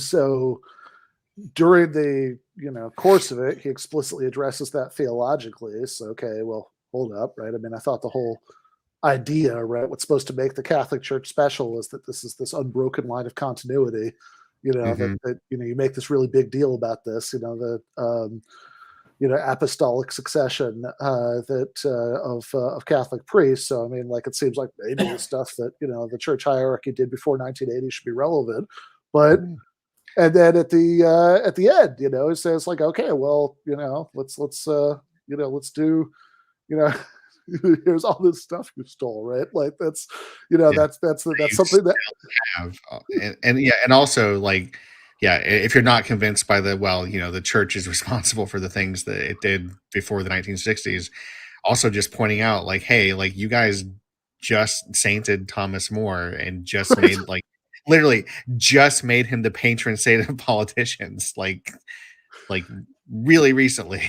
Yeah, it was like 9 years before this debate they made that decision. And surely like I mean, I know that moral standards were very different between 2000 and 2009, but like nobody knew that it was wrong to burn people for reading a Bible in the English language. Right. Then Barack Obama got elected, and we figured it out. Yeah. What makes it more impressive that he so eloquently responded to her points and wove it into whatever draft he had for this opening statement. When you cut, it's interesting watching their reactions to one another when they cut to the panelists, because he is, while Hitchens is kind of writing rather furiously and drinking from his glass of God knows what, and the Archbishop is smiling beatifically, even at the deepest cuts that they're receiving. He just seems to have a smile, while Anne Widdecombe is like, I don't know, sort of grumbling to herself and talking back to the speaker. You can almost hear curse words. Every time I didn't see him taking notes. It looked like he just had his arms crossed and he was sort of chuckling to himself. That's really impressive. Yeah. Extremely impressive. Because I would have shown up to the podium like Charlie and It's Always Sunny, like with a panel of scribbled notes in the background that I tried desperately to connect. I don't know. Okay. No, that's fair. So, no, never mind. Mac was the one who had the powerful argument against Darwinism. Yes. Okay. That's right. Yeah. Yes. Which I will one day. I plan one day to teach philosophy of science, to start a philosophy of science class at Damon College where I teach, just so that I could frame the semester around dealing with Mac's arguments, because they're good arguments. Yeah. No one wants to talk about this, but Mac's arguments are really good. The whole thing about how, Einstein proved that, Newton and everybody who believed him were bitches and, all that. Yeah, that's good stuff. It's a fair point. Sorry, off topic. It's sort of off topic, sort of, it's a historical argument, but no, for sure. I would actually, on either side, I would love Charlie to be in this debate. Look. Oh man, his voice would be a nice counterpoint to Anne Widdecombe's voice. It would. Just those two debating. Those two singing. Yeah. Get them both really angry and just let them go. Oh my God. Yeah, nice. Okay. Well, I believe there's a round of rebuttals at the end, so this should be good. Okay.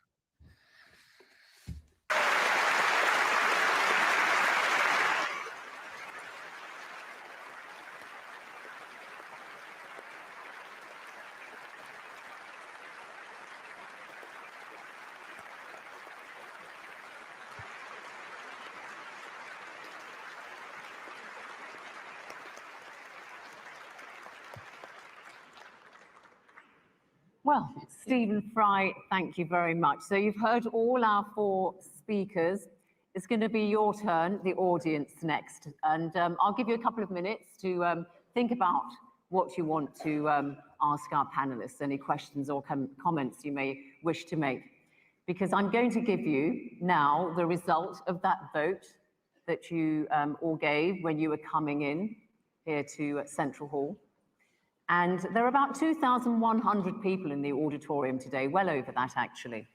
And this is how you all voted. Now, probably no surprise, because you can kind of tell from the applause that we've been getting from our speakers, just perhaps where you all stand. But this is how you actually voted.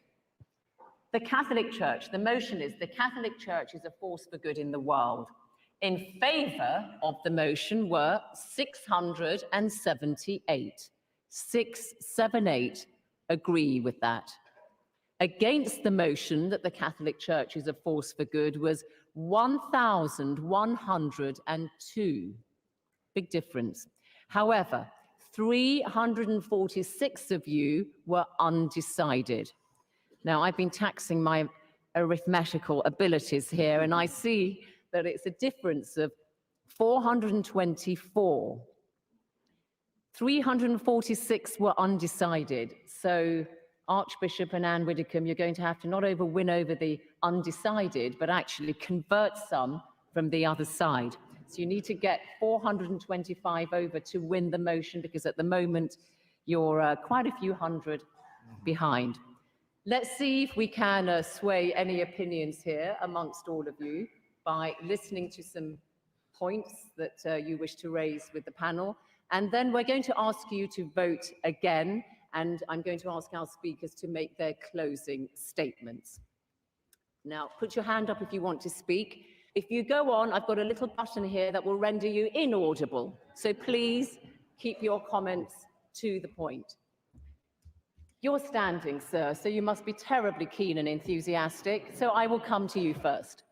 Say your name and designation if you wish to, if you think it may be relevant. My name is Ben Burgis, I'm the Executive Director of the National Secular Society, and I've just come back from the United Nations Human Rights Council in Geneva, where I put to the United Nations Human Rights Council the fact that the Holy See, its alter ego of the Catholic Church, has broken 5 articles of the United Nations Convention.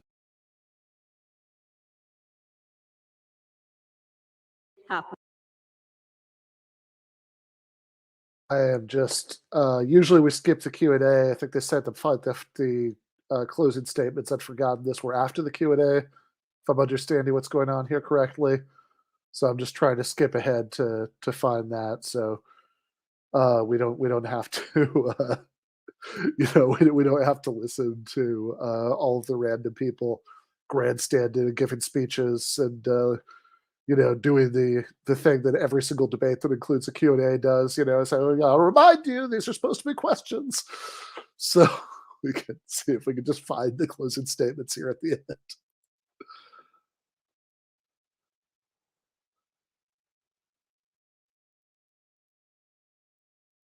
How do you know? Are you looking for when they put on their closing statement T-shirts? Yeah. Oh, that looks to me like, yep. Let's try it. Oh, sorry, I'm earlier in the debate. Yeah, I've just been assuming that I'll somehow figure it out. No, this is good. This is fucking good radio right here. Yeah, you guys talk while I do this. Just Jesus, what do we have to vamp right now? Yeah, yes, that's right. Ben saw the guy. The guy said that he's from a secular society, and Ben's like, no, we don't listen to papists, and we don't listen to people who are nerds in secular societies on the GTAA podcast. So for God's sake, let's skip ahead. Yeah. She also mentioned. That was the specific question. All right. And following the life of Christ. All right. Engaged in it, condemned Position. Okay. Just pass the microphone to. If you've got brief comments, okay, there, and then I'm going to come to the panel. Don't worry. As is so often the case in these debates. Condoms and family planning, contraception, save more lives, save thousands and thousands of lives. It's just a British thing. Do they all take condoms like that? Download that booklet. Anybody can do it, and it's absolutely free. Okay, so everybody is doing that. So while you're all doing that, it's going to take a little bit of time. We're going to hear the closing statements incorporating some of the points Thank you, the Ben. audience raised. If there's anything worse than listening to people grandstanding, in the Q&A at a talk, it's listening to British people grandstanding at the Q&A at a talk. So it was worth that little bit of bad radio to get to the juicy part. Yeah, I'd say so. Let's all right. So we got the closing statements here. We'll do.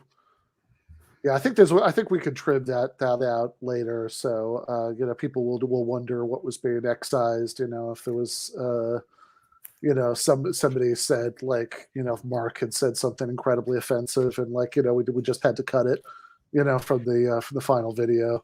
I went on a bit of a rant about Fauci. If this got cut, just so you know, I tried to tell Ben the truth about the COVID hoax vaccinations, and Ben didn't want to get demonetized by YouTube, so I guess you don't get to learn the truth, dear listener, because Ben doesn't have the balls to stand up for real science. Now I think you actually have to cut out that part. Yeah, I think we actually might have to cut that out. Sorry, Ben. The algorithms are so stupid. I mean, you know, people are constantly having like videos debunking COVID conspiracy theories taken down or demonetized. They definitely can't tell satire or sarcasm. But yeah, it is funny actually. I was listening earlier today to this debate between Destiny and Gavin McGinnis. Oh man, what a great pair to listen to. Debate. I know. Every moment of it. I'm glad you've moved from analytic philosophy to this particular vocation, Ben. It's really a worthwhile use of your brain power. Well, anyway, I was just going to say that I think what you said sounded like a slightly less annoying version of Gavin McGinnis. Oh, thank you. Like, might be the sweetest thing you've ever said to me. Yeah, it was funny actually. The part I listened to, he was very offended that Destiny was laughing, which I guess that's a consistent thing of his.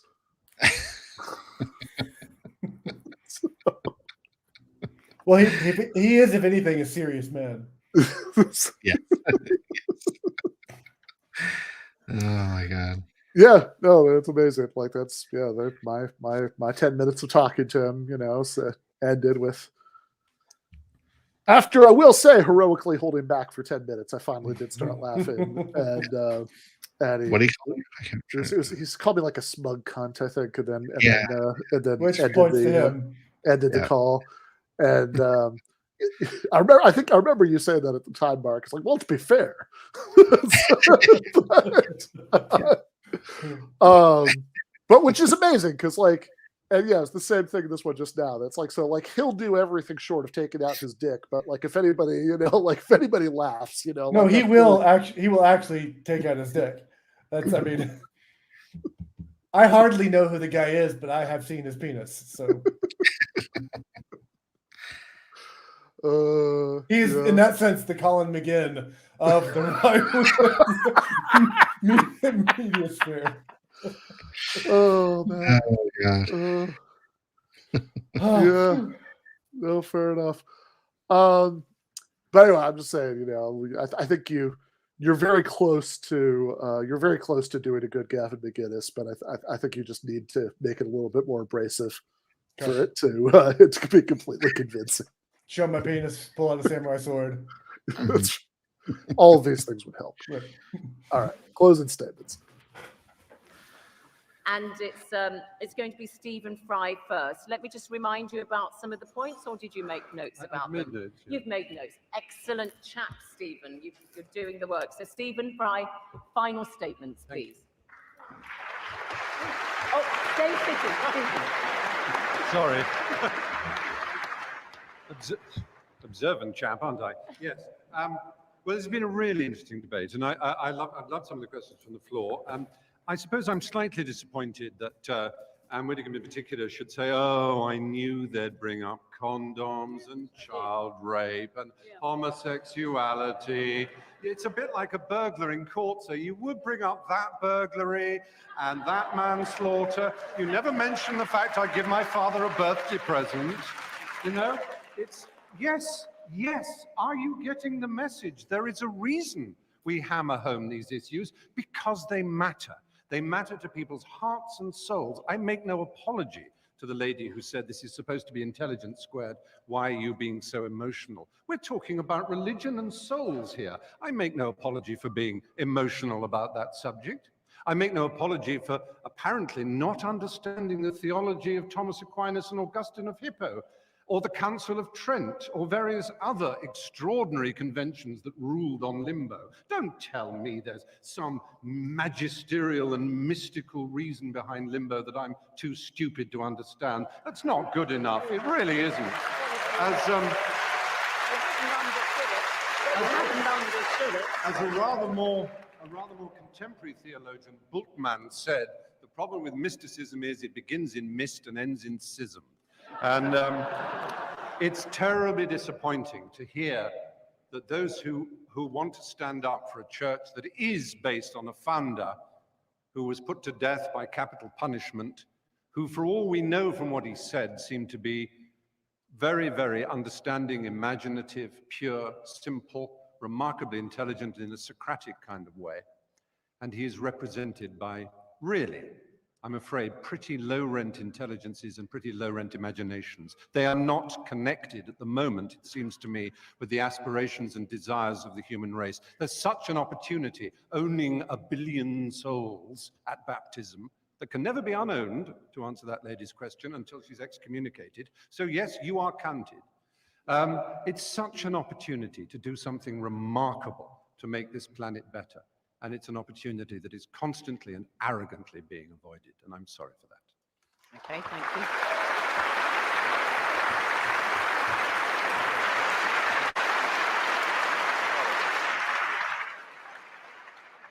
Final statement from Conservative MP Anne Widdecombe for the motion that the Catholic Church is a force for good in the world.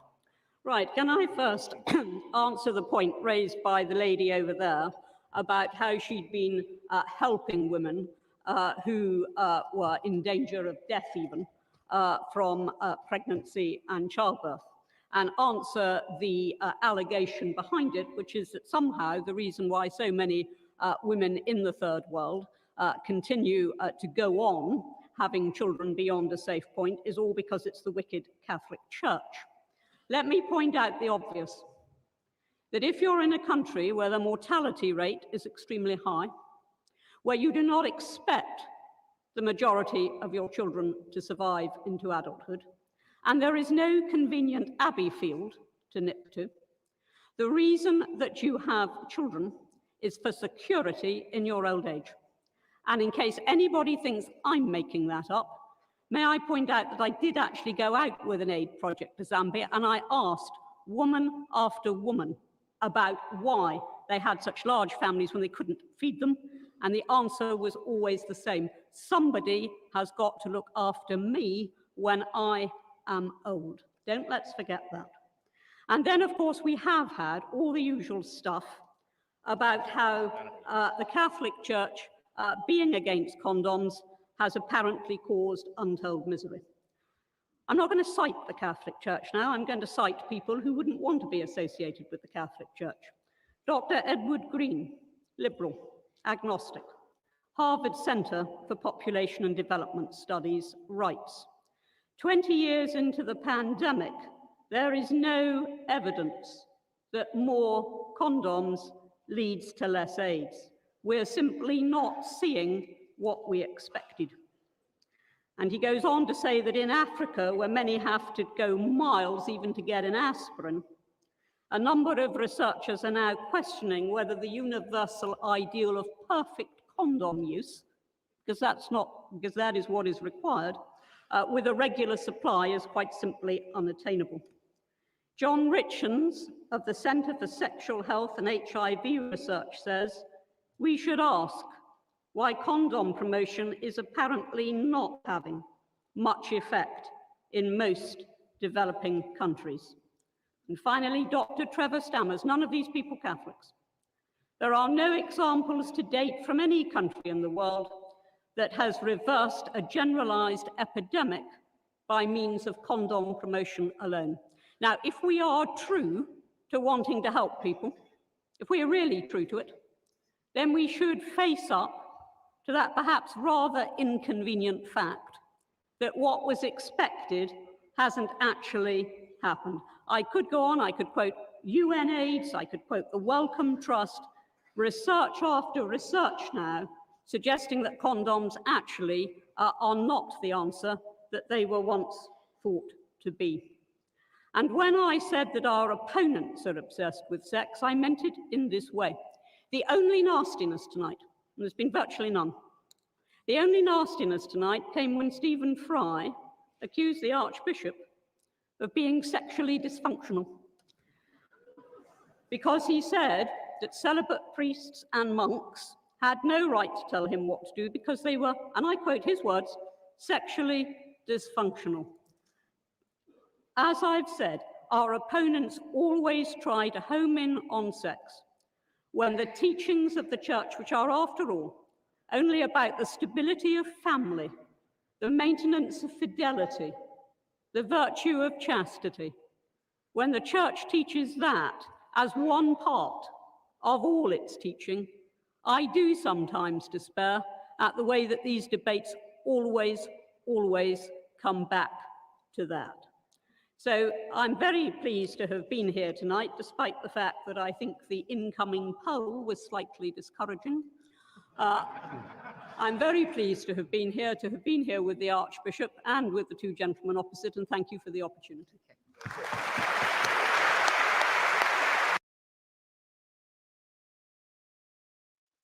I did want to pause that before we did the other opening statements, closing statements, if only to point out that she, she did. I mean, look, I'm not as bright as Mark. That's why I'm listening to Destiny debating with Gavin McGinnis instead of doing the kind of important work that he's doing. But I do.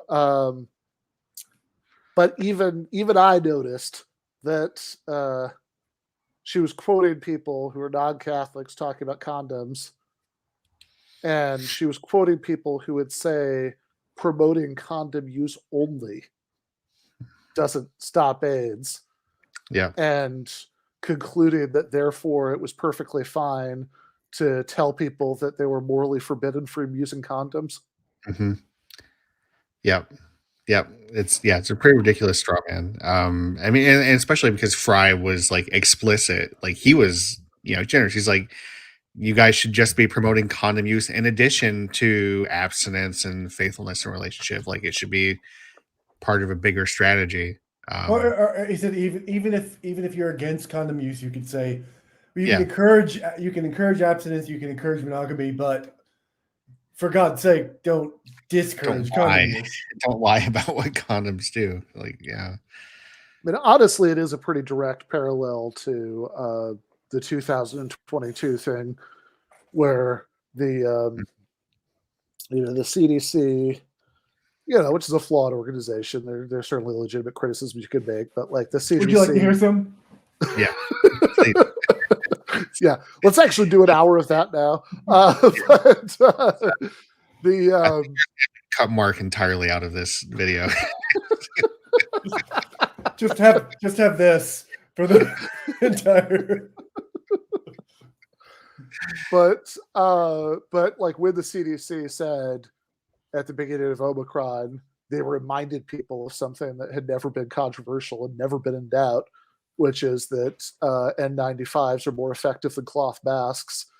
Yeah. And the entire right-wing hive mind translated that as CDC admits cloth masks don't work. Oh. Yep. Yeah. Wait, should you be saying that given that Skynet's watching right now? Probably given what I said earlier, I shouldn't have said that either. But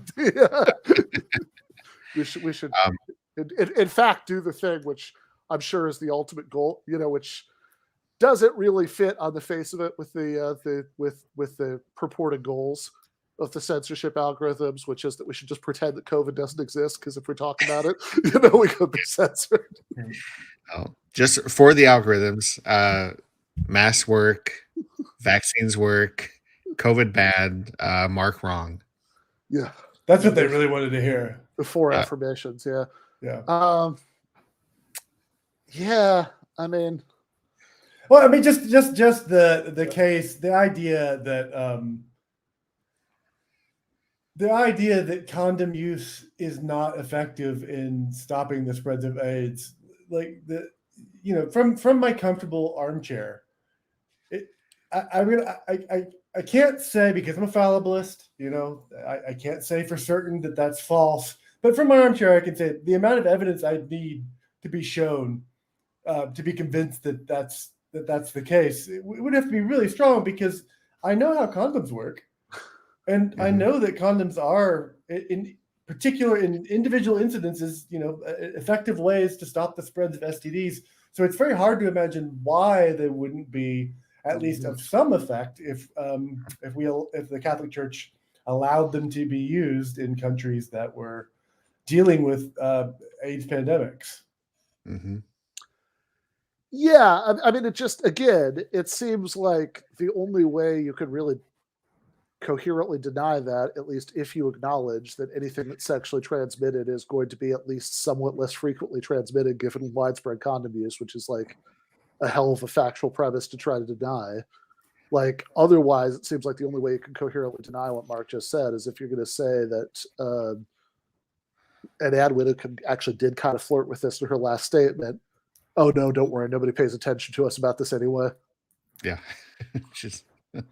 I mean, I guess it could be the case that having access to condoms makes people way more promiscuous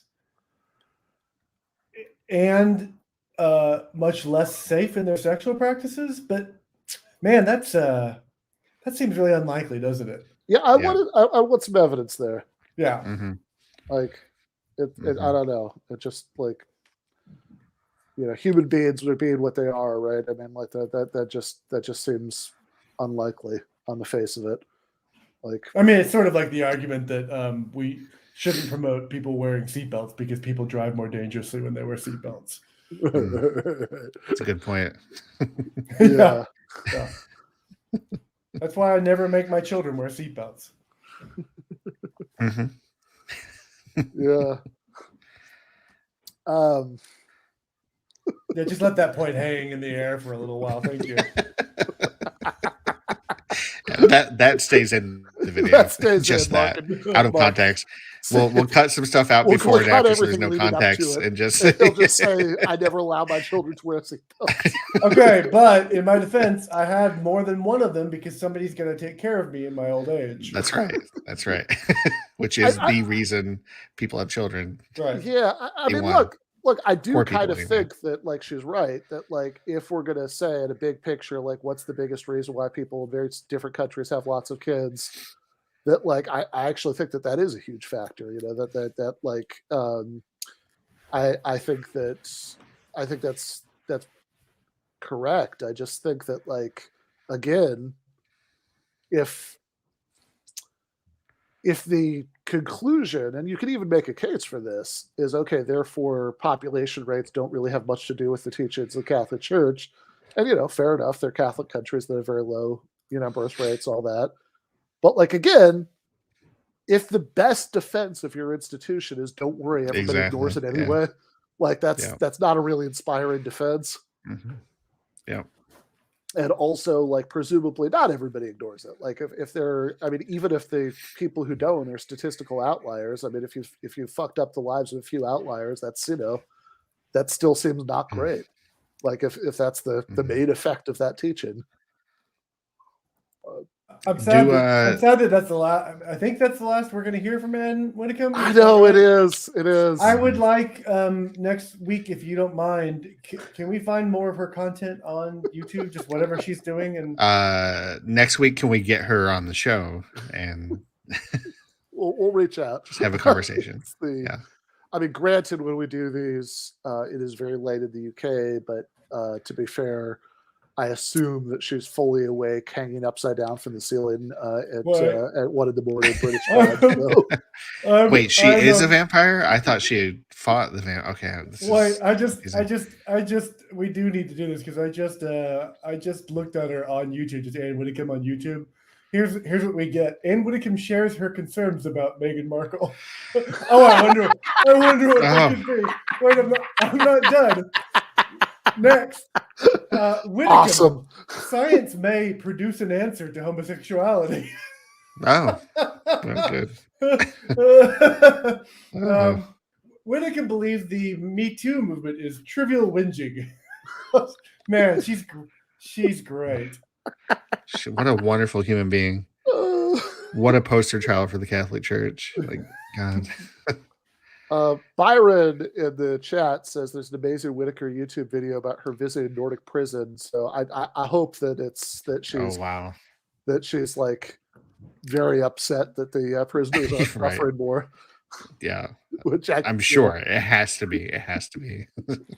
And Whitcomb, I stand by slavery remarks. Oh boy! Awesome. That's great. That's all I need to know. That's all I need to know. I don't need to know what the remarks are.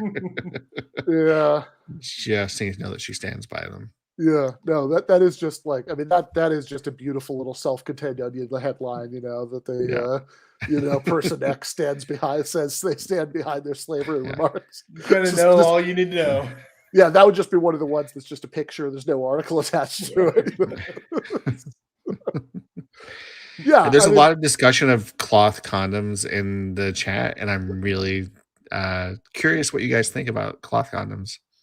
It seems like that's probably not the ideal kind of condom. For a fetish, it's actually quite nice. Just, don't knock it till you try it. I mean, given the purpose of a condom, I think it's probably not as effective. But sure. Is it like a cloth mask, like less effective, but still somewhat effective? I mean, maybe, right? Like it could still. I mean. Seems like no, right? Seems like in that case, no.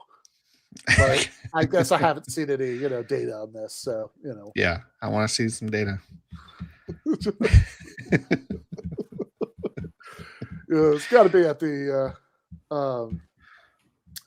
the outer limits of like the demand for like evidence-based medicine that like you're gonna have like those poor people in the control group to like see see how effective the cloth condoms are. Sign me up. That's right. Awesome. This is a very good question from the chat. I wonder if Peter Hitchens would consider her a conservative. I think she might pass. I think it's possible. Yeah. Like, I mean, it is a question because, like, as far as I can tell, like nobody passes.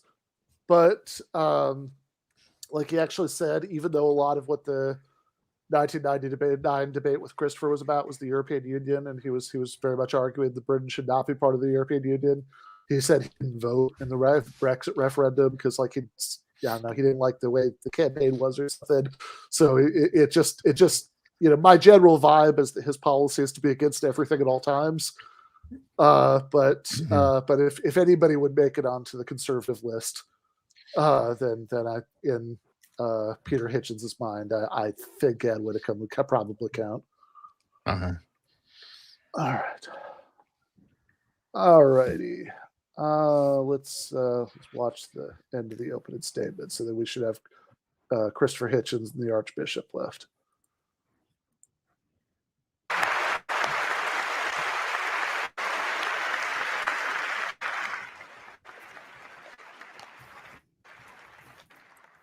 Against the motion, Christopher Hitchens. Those who ask confessions from other people should be willing to make oneself. I am obsessed with sex. Ever since I discovered that my God-given male member was going to give me no peace, I decided to give it no rest in return. Seems fair to me. Now, two people asked me to be very quick and do world poverty and the Holocaust, and I'll do that. There is only one cure for world poverty that's ever been found or ever will be, and it's very simple. And it can be phrased very simply too. It's called the empowerment of women. Go to Bangladesh or Bolivia. I have to ask you to hold your applause, though I love you. Go to Bangladesh or Bolivia, give women control over their reproductive cycle. Throw in a handful of corn if you can. Make them not just the beasts of burden and the beasts of childbearing that they become, and the floor will rise. It just will. It never fails anywhere. Against this one solution, the Catholic Church has set its face. The efforts of the missionary church in the third world mean more people die, not less. It's as simple as that. More famine, more disease, more ignorance, more random and avoidable death. To the Holocaust, sir. that the church preached that the Jewish people were collectively responsible for the death of Christ until 1964, till nearly 20 years after the Nuremberg trials, may or may not have something to do with the availability of a reservoir of anti-Jewish hatred in countries like Poland, Spain, Italy, Germany, Austria, and elsewhere. I think it does have something to do with it, okay? The 10 Commandments, 3 of them are awe-inspiring. They're about being afraid of a totalitarian figure. 3 of them are ordinary morality. We know of no code of ethics ever found, and the Archbishop bears me out on this, that recommends murder, theft, or perjury. Putting adultery on the same level as that may not be morally advisable. Saying that covetousness should be considered in the same light as a crime, in other words, a thought crime. You're condemned now for something you're thinking, and it may be something that leads you to enterprise and emulation. That's forbidden too. That's very, very iffy, it seems to me, and there's a very iffy part of it which lumps those you mustn't covet in with the animals and the chattels and your property, and those who it lumps in are your womenfolk. And do you seriously expect to be taken seriously if you say that that commandment that does reduce women to beasts of burden and childbearers and chattel has nothing to do with the appalling position of women, not just in poorer societies, but in ours as well? Again, for shame if you can feel it. Now, unanswered questions, amazing. I asked, where is Cardinal Law, Bernard Law, and why? I have an authority here. He ducks the question. Anne Widdecombe, sorry, I've got one more thing to say about that. He also says that the church advises against homosexuality. It teaches against it. No, it doesn't. Any more than it teaches against divorce or contraception. Where it can, it bans these things and punishes them and writes them into the criminal code. If all you were doing, sir, ma'am, were offering advice, we could probably be fine with it. No one, though they were asked repeatedly, would say whether they thought Stephen Fry, my friend, was in a state of mortal sin or not. They wouldn't tell you. Something about the question brought out their inner coward. Well, I say that homosexuality is not just a form of sex, it's a form of love, and it deserves our respect for that reason. That when my children were young, I'd have been proud to have Stephen as their babysitter, and I'd told them they were lucky. And if anyone came to my door as a babysitter wearing holy orders, I'd call first a cab and then the police.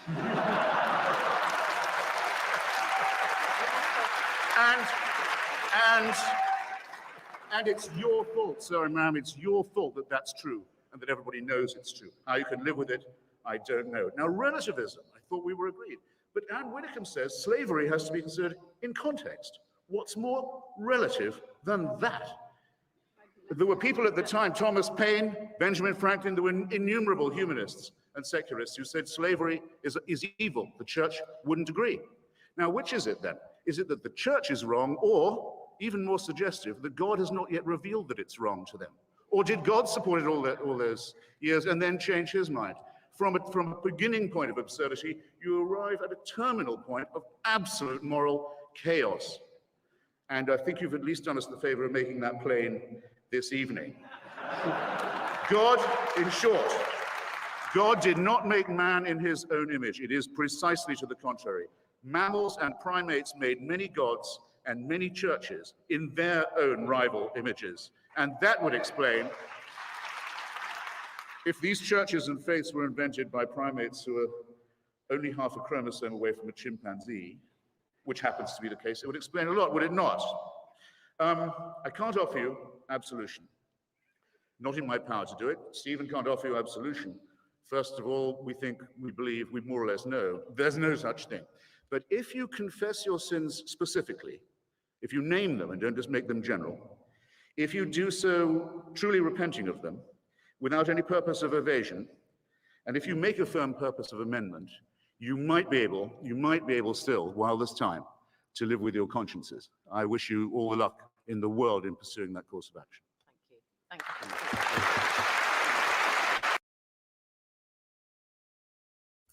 That's almost verbatim how I end every argument I have with my wife.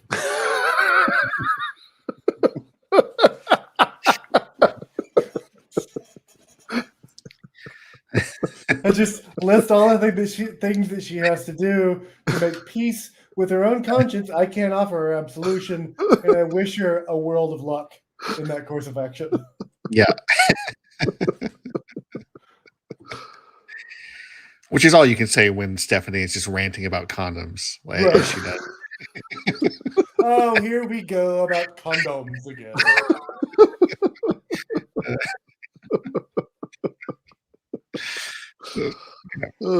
Yeah, no. Yeah, no, in the back in the summer of 2010, that in arguments about washing dishes and stuff, Mark would regularly end that way with me.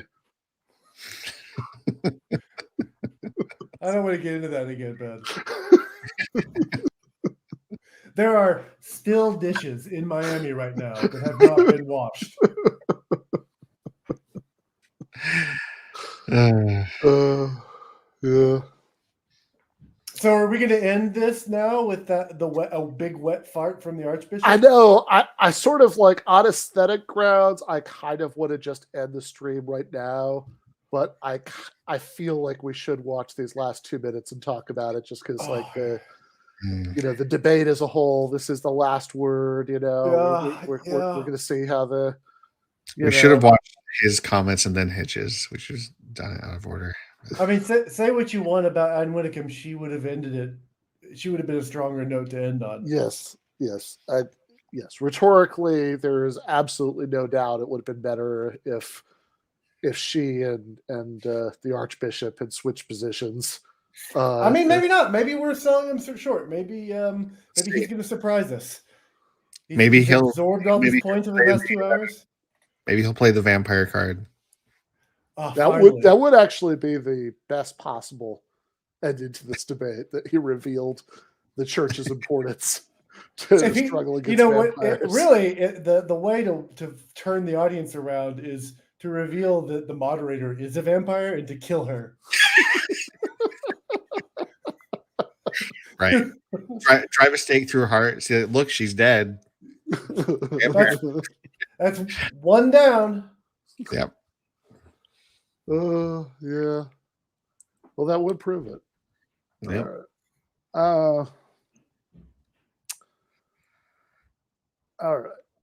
So let's watch. Let's just get through it. Right. We all know it has to happen, and it'll be over very soon. Insert your own joke here.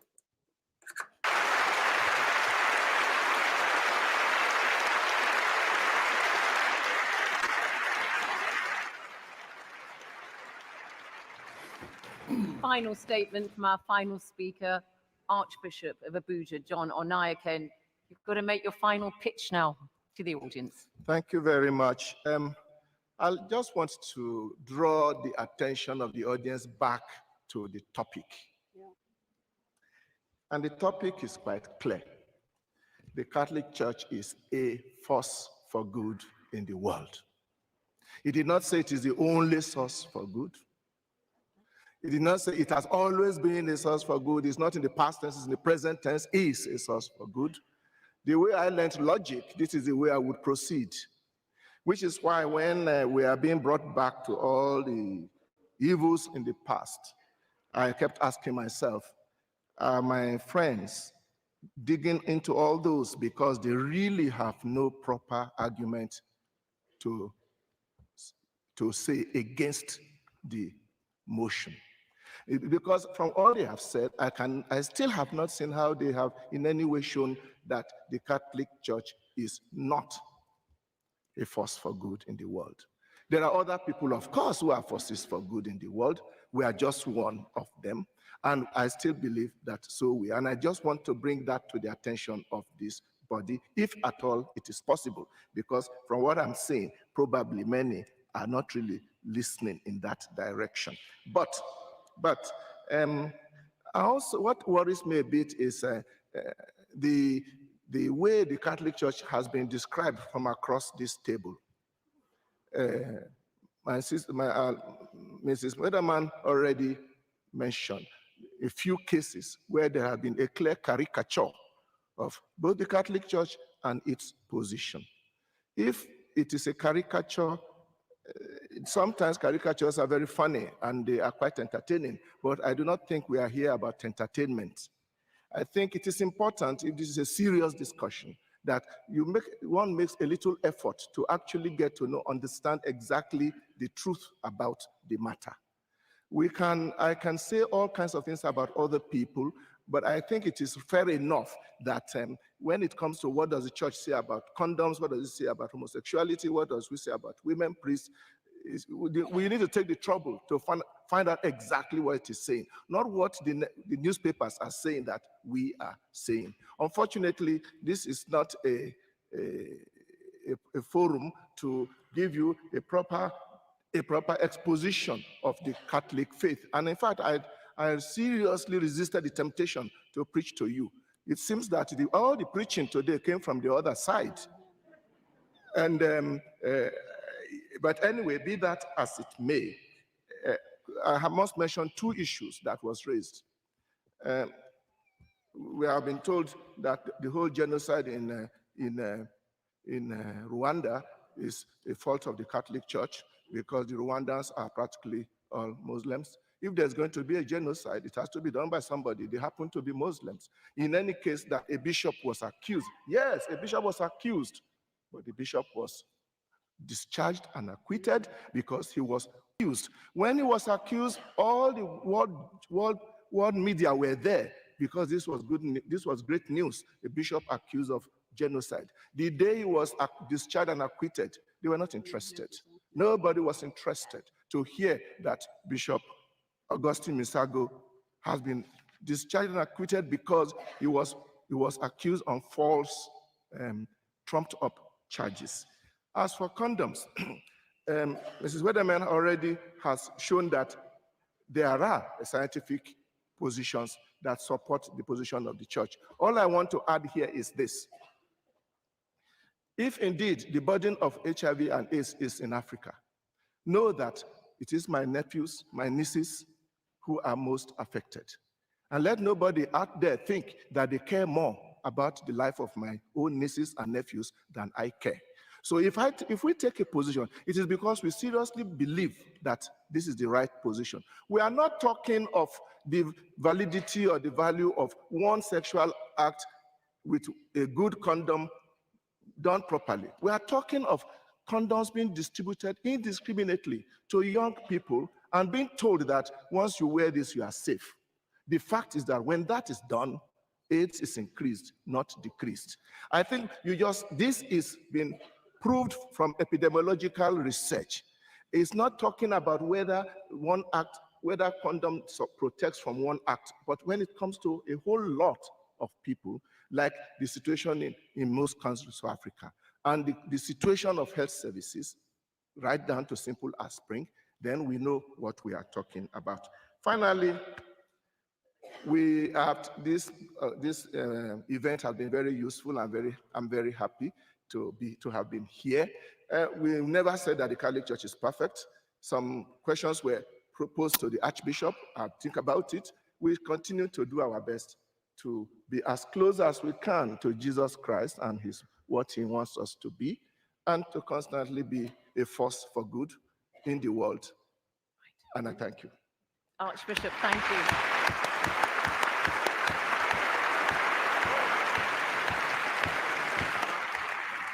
Audience, you've all voted again. Now, the moment of truth panel.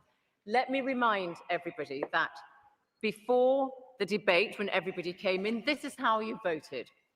For the motion that the Catholic Church is a force for good in the world, 678. Against the motion, 1,102. And the undecideds, the don't knows, were 346. This is how you voted subsequently. For the motion that the Catholic Church is a force for good, from 678, it's gone to 268.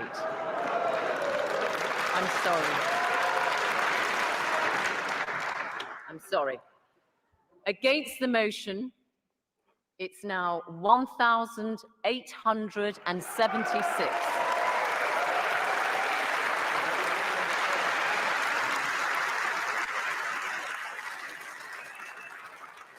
And you can see that doesn't leave very many don't knows. It's 34 undecided. So commiserations, Archbishop and Anne Widdecombe. Congratulations, Stephen Fry and Christopher Hitchens.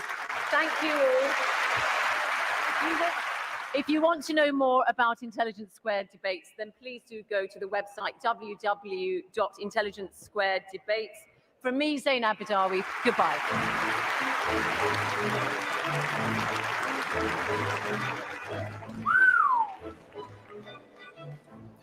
Brutal. Yeah. That wasn't a 20%. That wasn't a 20% change. That was like a 60% change. Yeah, the math was way off there. But yeah, that's savage. Yeah. I mean, so on the one hand, I do think that there's quite a bit of truth to the defense that like people ignore a lot of the shit anyway. But again, I'm not sure how much of a defense that is.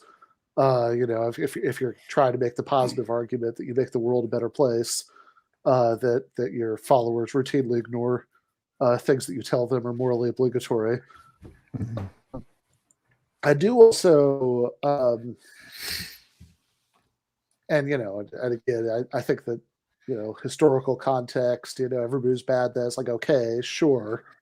But again, to the extent that you go along with that, right? Like, how much of a force for good are you really being? Like if it's just like, look, I mean, people wanted to rationalize what they were doing, and they used our bullshit, and that's they want to use something else. Like this, it's not really a rigged defense. I did like his you literally can't talk about anything the church has done before today move. Because look, the proposal is that's a present tense word. Like right now in this moment, as I'm speaking the sentence, is the Catholic Church a force for good? Not what they were doing yesterday when they were sainting Thomas More and making the patron saint of, that was 9 years ago. Come on. Yeah. Oh, I did want to make one quick point about the Archbishop's final statement, which I think is best made visually with a screen share. So let's just pull this up. Here we go, from 2017. Pope Francis asked for forgiveness for church's role in Rwanda genocide. So, but that was 1994. Come on, that's not today. Yeah, that's not today. And also, he asked for forgiveness in 2017, which also wasn't that day in 2009. So it's also, we're not asking in the future, is the Catholic Church a force for good, or in the past? Only it's not will the Catholic Church be a force for good. It's not was the Catholic Church a force for good. Will it be the case that the Catholic Church had been? That's also not the proposition. Yeah. It's a time It's only on this one specific day in 2009 is the Catholic Church a force for good. But yeah, I do. Again, I think it's good if you can argue against your opponent by showing that they're wrong on their own premises. And I mean, again, I'm not an expert in Catholic theology, but as I understand it, the Pope is supposed to be the person who this is a significant, this should carry a fair amount of weight on the question they're arguing about at the end about whether the church, had something or other to do with the genocide in Rwanda. But, yeah, they did in 1994, not today. In 1994. Yeah, I do. So Mark did point out in the private chat that there is, yes, the Archbishop did sort of explicitly do the presentist defense of the Catholic Church, that that nothing the past or the future exists, that the presentism as a metaphysical doctrine, that the only bit of time that actually exists is the present moment, right? That just to fill in for the very few nerds who listen to Ben's podcast and don't know what presentism is. That's what it is. And it is, by the way, also a really good way to defend personal moral failings. It's how, another way I win arguments. Yesterday's not even real, Stephanie.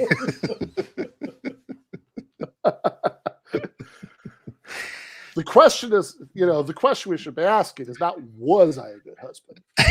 Yeah. Or will I be a good husband across time? Yeah. Time is an illusion. The present moment is the only thing that exists. And right now, I'm not a bad husband. Right at this very moment. Yeah, no, that's awesome. So yeah, you did offer the slightly more charitable interpretation of the private chat that he was interpreting the question as, has the Catholic Church ever done anything good? Yeah, but it did kind of read like that was what he was saying, as he reminded the audience of what the proposition being debated at hand was. It did kind of feel like he wasn't saying. I mean, I think that everyone else, including Anne, understood that the proposition was: is the Catholic Church a net positive influence on the world? In which case, like, historical facts are going to be at least somewhat relevant. He seemed to just be considering the question of, like, does the Catholic Church do good things sometimes? Yeah. Which, it does. Which, if that's the proposition, then yeah, sure.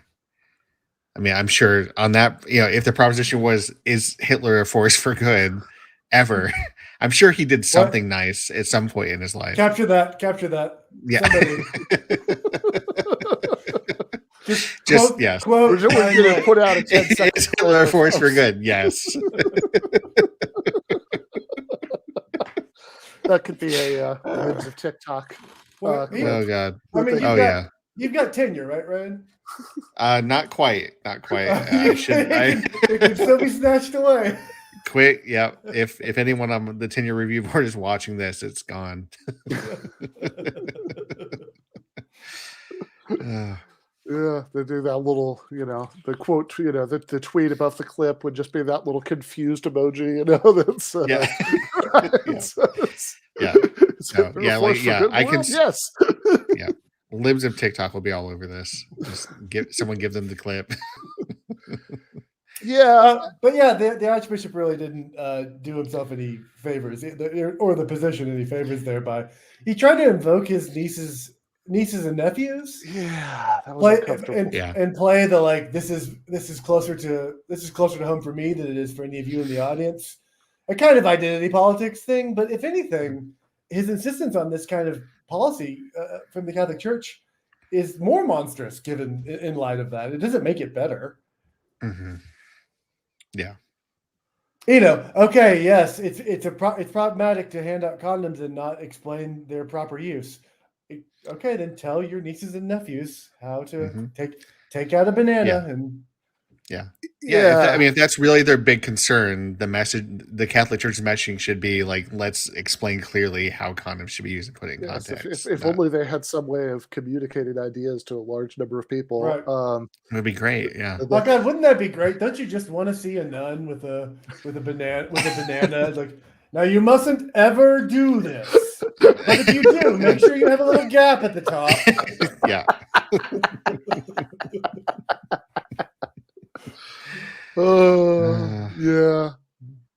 No, that's like, it's such a weird objection. It's like, that they what we object to is that they're that they don't have proper information about this. They think this will fix everything itself. Again, like, you could be the change you want to see in the world here, guys.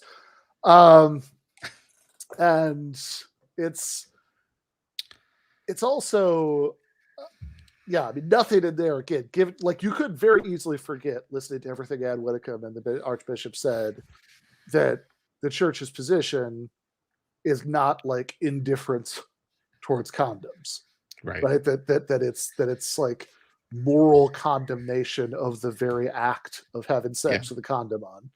Yeah, like it's a violation of natural law. Like it, that's that, like, and everything says, oh well, you see this organization say it doesn't do that much. I mean, even if you like misread it in a way that Attica was, misinterpreting those quotes, like as like, oh, let's say this, this does no good, right? That's like, okay, but like, your position is that it's evil to do this. Why is it evil to do this? I haven't heard the defense yet. But yeah, and again, I don't know. I mean, the topic is weird for me because, like, to a point, I sort of you know, I don't know, is the Catholic Church but a net good for the world? It's like, I don't know. I mean, what would be like in a world where like Constantine didn't convert to Christianity and the Catholic Church didn't exist during the Middle Ages, like what would exist in the Middle Ages is the like ideological rationalization for European feudalism. I mean, whatever it was, it would be, you know, like, I mean, it would not represent the sort of, you know, humanistic pluralism that we would all like, you know, because that would fit the bill. So it's possible, I guess, from my perspective, that the question is a little bit more complicated than it is for Hitchens and Fry, but also, again, like, I mean, I don't know that has to be. I don't know that that's the right metric by which to adjudicate the question.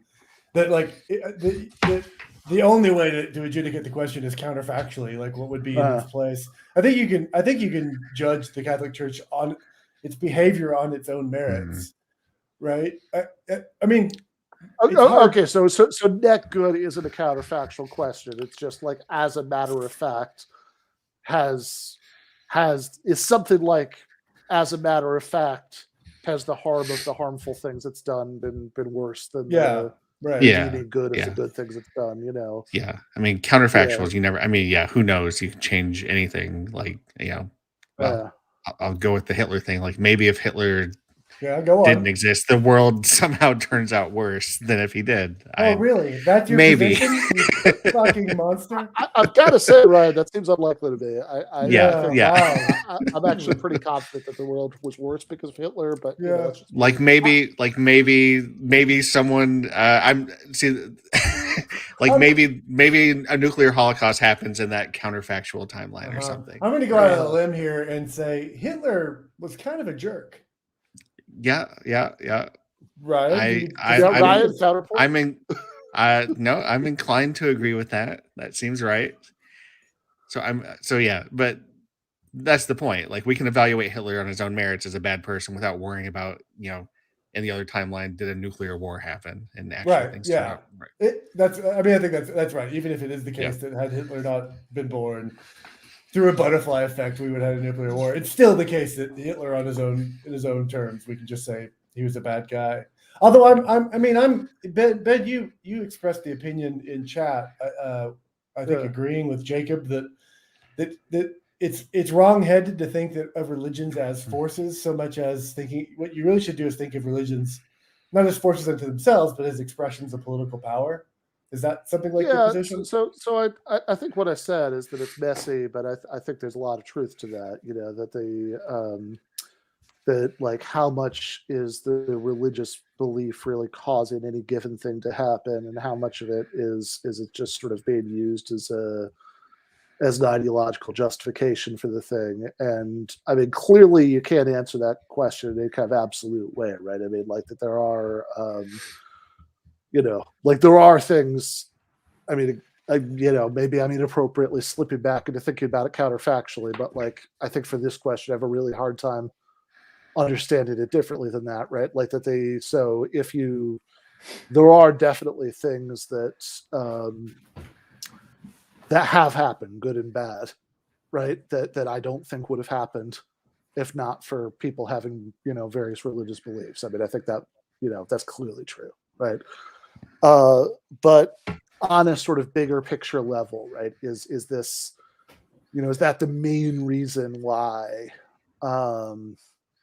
you have like various kinds of social ills, you know, that you know, that it was justified, and, you know, or that the people who did it were, you know, were offering religious motivations, or, you know, they had religious organizations bless it, you know, like, that one's a lot more dubious to me. I think that, like, you know, especially when we're talking about things like wars, you know, I think that there tend to be like, I think there tend to be material factors that, you know, that cause that to happen. I mean, this is basically the case that Robert Wright was making in that, you know, anybody watch that, his debate with Hitchens. And again, I mean, I don't think it's all or nothing, right? But I do think that a lot of this kind of new atheist discourse, like, this is your case against Harris. A lot of Harris's arguments against Islam, right? Yeah, that when Harris will like talk about, like reading Sam Harris, sometimes you get the impression that like suicide bombings happen because like something blood curdling it says in the Hadith somewhere. Right. And it's like, okay, right, but like, why did Muslim suicide bombings start happening in like the 1990s, right? That's there's an awful lot of time between those texts being written and that happening, right? And like again, I do tend to think that like religious traditions are these vast, messy things that are like if you try to believe everything at the same time, it's going to be weird and incoherent. And like in practice, everybody picks and chooses, and so you have and like nothing. It's very hard for me to say what grounds that I would have as a non-believer for saying like this is the like this is the real version of Islam or this isn't the real version of Islam, right? Like that. I don't even know what that would mean coming from me.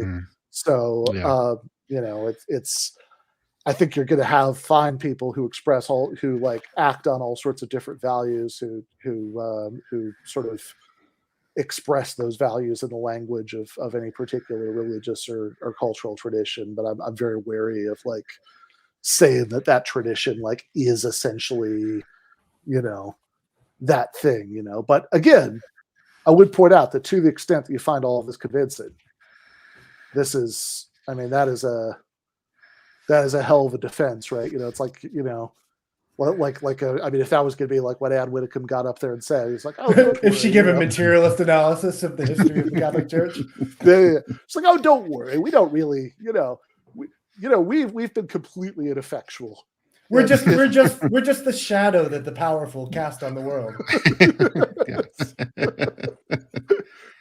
We just happen to provide nonsense that was used to justify these atrocities. We don't really have causal power, like in ourselves. That would definitely have people rushing out to the baptismal fonts, as soon as they heard that.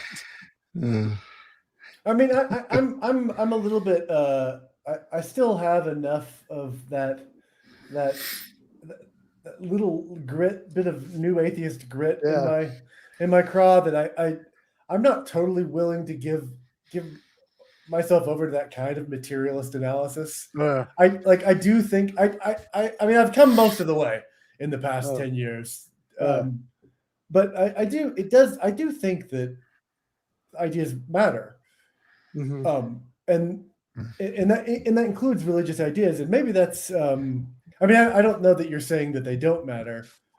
No, I think they do matter. I mean, like, I think that would be ridiculous to say that like nothing ever happens because somebody like has an idea. I mean, if nothing else, it would be like a sort of like Maureen contradiction to like make a big point of trying to convince people that, right? That they like what is it? Like what's the point at that point, right? Like why bother with any of this? So I do definitely think that what ideas people have matter. I think that if you're like explaining why history went the way that it did, I think that if your explanation is sort of closed within the circles of like what ideas are in people's heads, you're going to be missing, you're going to be missing like kind of the most important stuff. But that doesn't, that doesn't mean, I mean, that's, I mean, I think, I think Marx is correct in the 18th Brumaire of Louis Napoleon, where he says men make their own history, but not under conditions their own choosing, right? I mean, like both halves of that are correct, right? You do clearly voluntary human agency, does play a role in deciding what happens at, at given points, right? But I think that, but I think that the problem is if that's sort of the center of your whole explanation of historical events, then it becomes a little bit of a mystery, like why various ideas like, kind of came into like prominence in the first place, like why is it, like I think that,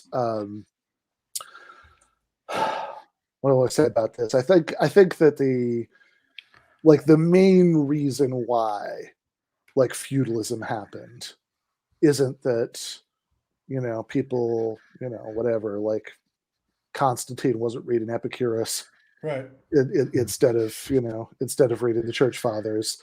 And the main reason it ended was because people were convinced that it wasn't a just relationship. It ended because of the Black Death. Like that's the best explanation. That's a better explanation than a bunch of people being convinced by argumentation that something else was more justifiable, right?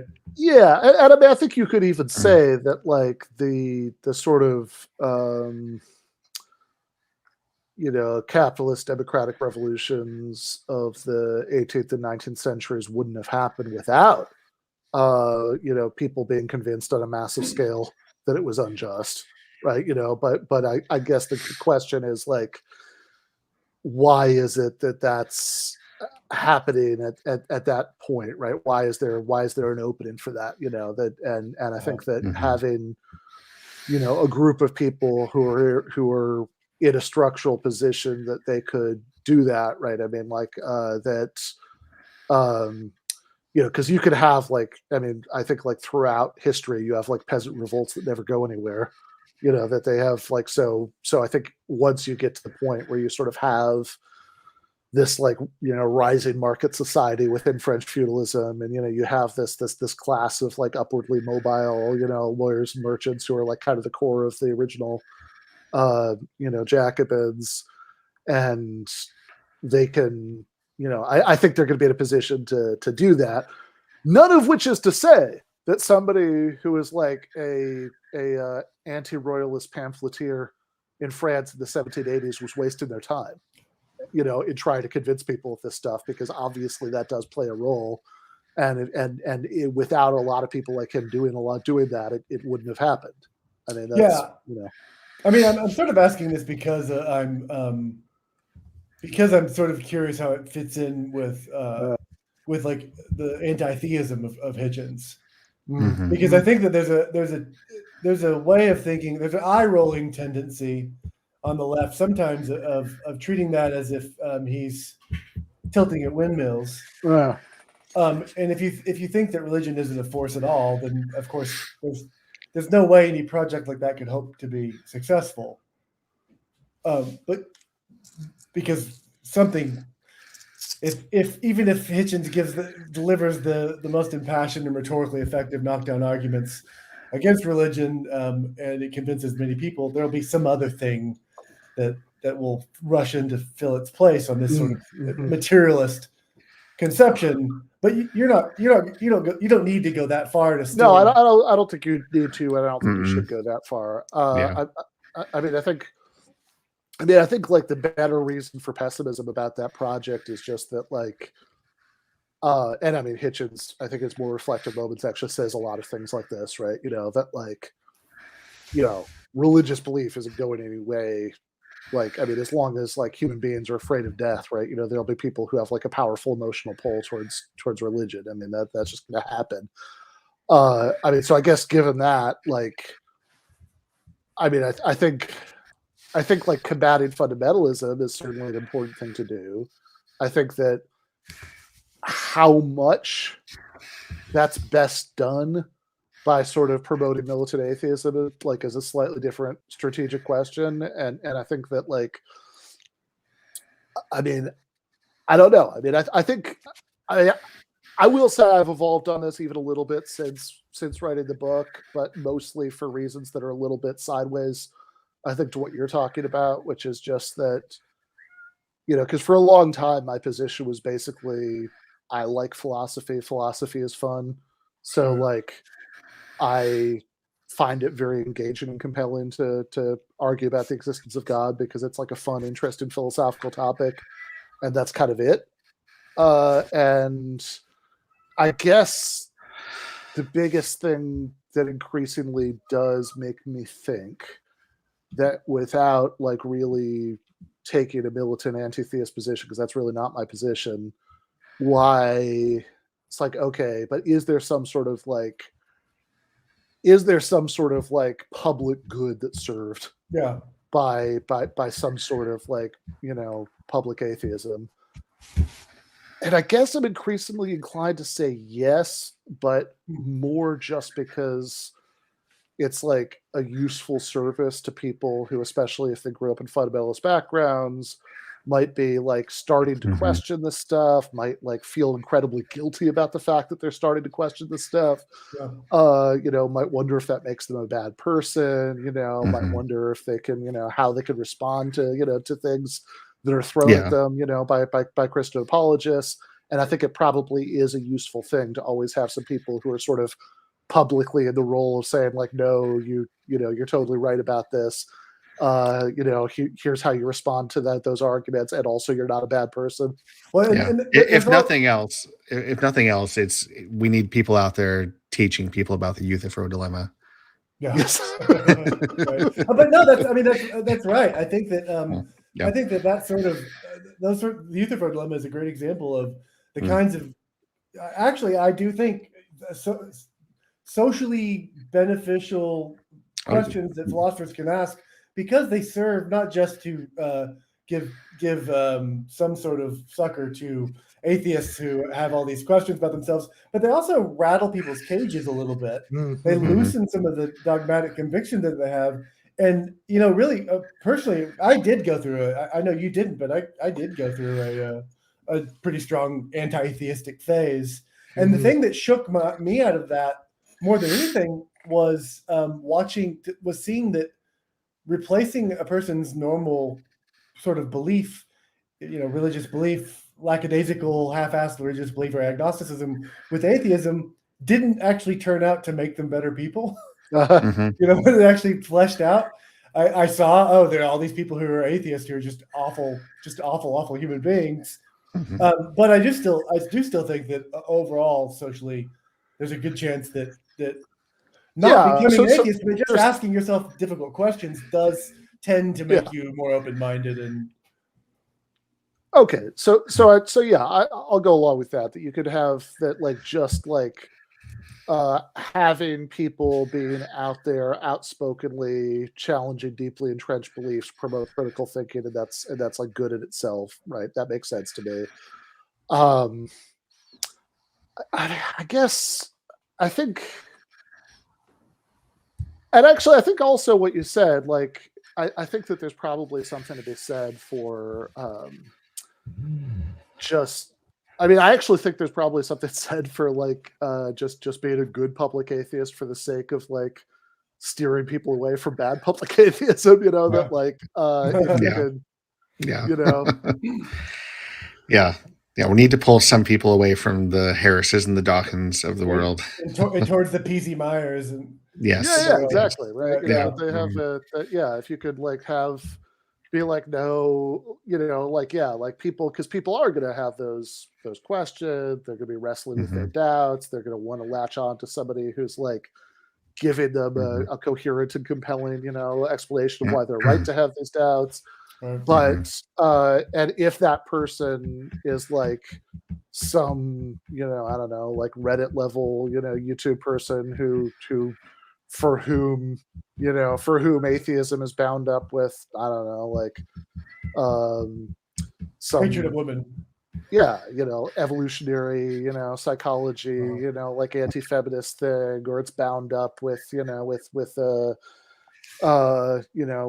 like awful libertarian economic beliefs, or it's bound up with thinking that, secularism should be spread to Iran by the U.S. military, like that's like there are so many ways that this could lead people in disastrous directions, right? I mean, it's sort of the same reason I kind of think I remember talking to Michael Brooks about this back in 2018, that like, I sort of think that like there should be more leftists who write self-help books, because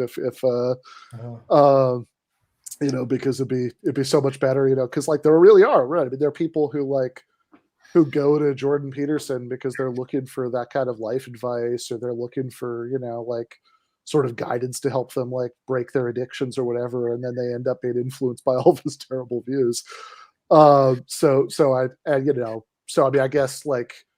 guess what I sort of come around to, and I mean, this is kind of why in the last year I finally I'd always been a little wary about the idea of doing, religious debates, for all my standard, critical anti-theist reasons, whatever. But like I have, but like the last year I finally did a couple, and I'll probably do more, because all right, I'm not going to write a self-help book. That's clearly not me. But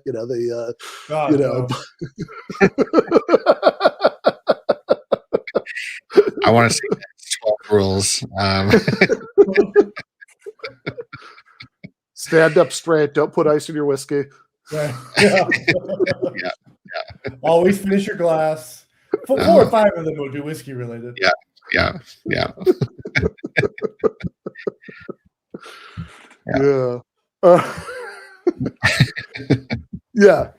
But like atheism I can do.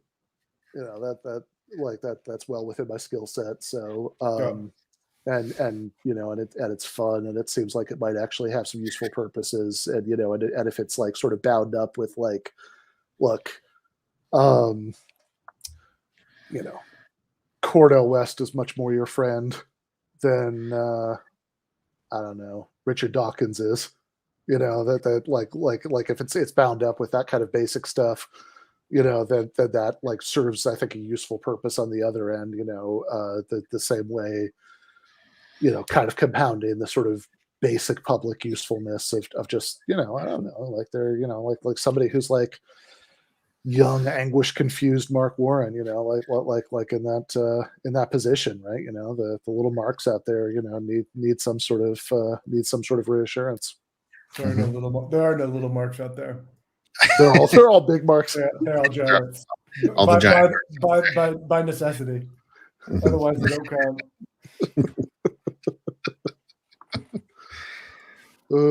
Yeah, fair enough. Well, unless anybody has any final thoughts or final Ann Whitcomb impressions, I think we're probably done here. No, I think that was fantastic. That was good. We got through 3.5 hours of podcast, but we went through the whole range: vampires and cloth condoms, and but then we ended on a serious reflection on theism, anti-theism, and new atheism. I think that was very valuable. Yeah. A final note: I just don't want to let this pass. We actually shouldn't teach people about the Euthyphro dilemma, because, as Silver Harlow points out, Charlie Kirk solved that. We should have in the past done that. Yeah. Pre 2021. Yeah. Now that it's been definitively resolved, then there's really no reason to waste people's time. Yeah. I mean, I guess you could just refer people to that debate. I mean, like if they just need to see that like spelled out. But and to answer David, no, I don't have any more Hitler thought experiments. I'll work on.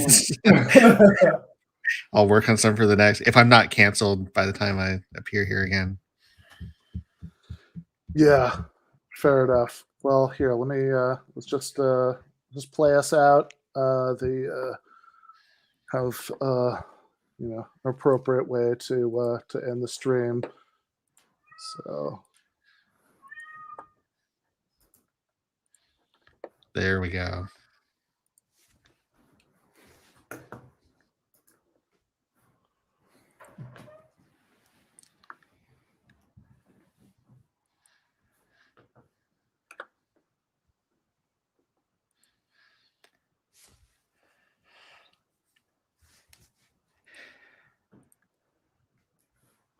Is it morally just that these rights be recognized because that's what God wants, or does God want it because it would be morally unjust to deny them? Because if you say both. Charlie Kirk is one weird trick to solve the Euthyphro. Both. Charlie Kirk is one weird trick to supersede Plato. Both. Charlie Kirk is one weird trick, and all you need to know is one small word from Charlie Kirk to solve the Euthyphro. This ingenious philosophical innovation marks a turning point in Western civilization. Two alternatives once recognized to be mutually exclusive are now in harmony. wiser than Socrates and any adversary. With a mind so bright, he has no need for the library. The academic literature has been proved insufficient, but Socrates' own reasoning revealed to be deficient. Charlie Kirk is one weird trick to solve the Euthyphro. Charlie Kirk is one weird trick to supersede Plato. Charlie Kirk is one weird trick, and all you need to know is one small word from Charlie Kirk to solve the Euthyphro. Charlie's operation renders logic obsolete, unifying choices which were never thought to meet. You take this application, it's only one gem. You should hear Charlie's solution to the Charlie problem. Charlie Kirk is one weird trick to solve the Euthyphro. Charlie Kirk is one weird trick to supersede Plato. Charlie Kirk is one weird trick, and all you need to know is one small word from Charlie Kirk to solve the Euthyphro.